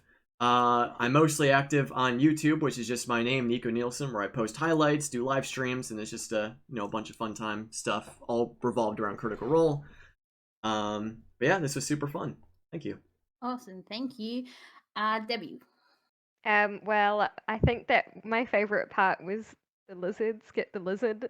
I just thought that was hilarious. He was cute, and it just was one of those silly things that creeps up that clearly you hadn't been able to prepare for and just went with it, and we all really loved it. That was my favorite part. That was some high class improvisation and just like off the cuff characterization.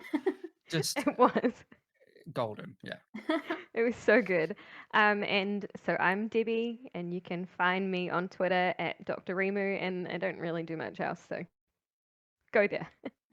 Awesome. Ross, where can we? What was your favorite bit, and where can we find you? I think for me, I just liked the arc that the story took you on. I think it's nice to have story like there are so many D&D stories that are about slaying the monster and taking the loot, and not enough D&D stories that are actually about the social aspects of living in these like more medieval themed societies where things like acceptance and sort of varieties and being a part of away from the norm. We're still wrestling with that in 2021, but Yeah. it's almost a slightly safer place to play with those themes, and I think it's nice that there are stories like that. Not every D&D story has to be sword and board stories. They can be about helping some kids like feel better about themselves, and I think it's good. So that was my favorite part. If you wanna check out DnDoctorates, Dungeons and Doctorates, we are DnDoctorates on Twitter, and you can find me at Ross Balch. I post about science, my distaste for right-wing politics in general, and occasionally do gaming stuff as well. So if you're interested in that, hit me up. Awesome. Maya. I think my favorite part was sailing through the air next to Lady Bertha and slamming into a statue when the solution to that particular puzzle was on the wall across the way. It was just very fun. That's what I love about D&D. It's like, a puzzle? Fucking throw somebody. That's fantastic. It worked. Here's the thing. It worked. We got there. Yeah, 2 + 2 = 4, but so does 1 + 3. Yeah, multiple solutions. We're so smart, is what I'm trying to say. So I'm Maya. You can find me at Anxious Maya. Things. Yeah, so I have a Twitch channel where I stream bi-weekly at Anxious Maya. You can also find me on Twitter at Anxious Maya. Or if you're a fan of Critical Role and also dumb jokes, then you can check me out at Critical Role Memes on Instagram or Crit Roll Memes on Twitter, where I post really just so much bullshit all the time. The best bullshit. Okay. Cream. High quality bullshit. Thank you all so much. I loved all your characterizations. I loved all your choices, but I really, to be 100% honest, my favorite part of today, or my most appreciative part of today, was how amazingly generous you have all been with your time, considering the technical difficulties we had, and also how encouraging you were. Like, very much, because my computer was very upset, this almost just didn't happen. And also, even when we were thinking, oh, we'll just record it off stream and then put it on stream, I was like, but I'm so deflated now. I don't want to play. Like like not because it's not streamed, but because I was so like deflated. But you guys were so encouraging, and so that's not a part of the game, but absolutely a part of like any gaming group is like encouraging each other, and I appreciate that to the moon. I also appreciate the fact that Beck Boops has found all our socials and posted them all in chat. She's all they're always just incredibly on top of it, and I appreciate that so much. And it is also incredibly encouraging. So I'm just Kirrily Burnett. I post random stuff on Twitter at Kirrily Burnett. That's where I am. I like talking about D&D a lot, and in the next couple of weeks I have a video coming out that is looking at how Critical Role uses safety tools in their game, and I've been working on it since the start of the year with lots of people helping me. And so keep an eye out for that, because it has been a big job, and it's going to be hopefully helpful for some people. Also, this is Hit Dice Heroes. We have a campaign with Nico and Maya and Alana, who has graciously given me the DM role for today. We are Hit Dice Heroes everywhere. Come check it out. We are in Wildemount. Yep, we're in Wildemount. Yeah, we're in Port de Margaret right now. Yeah. Nice. Because we love Critical Role, and so that's why that's Hell yeah. Thank you so much for everyone who came to watch. I had a great first ever DMing experience, and check us out everywhere where we are. Thank you very much. Thank you. Bye bye everyone.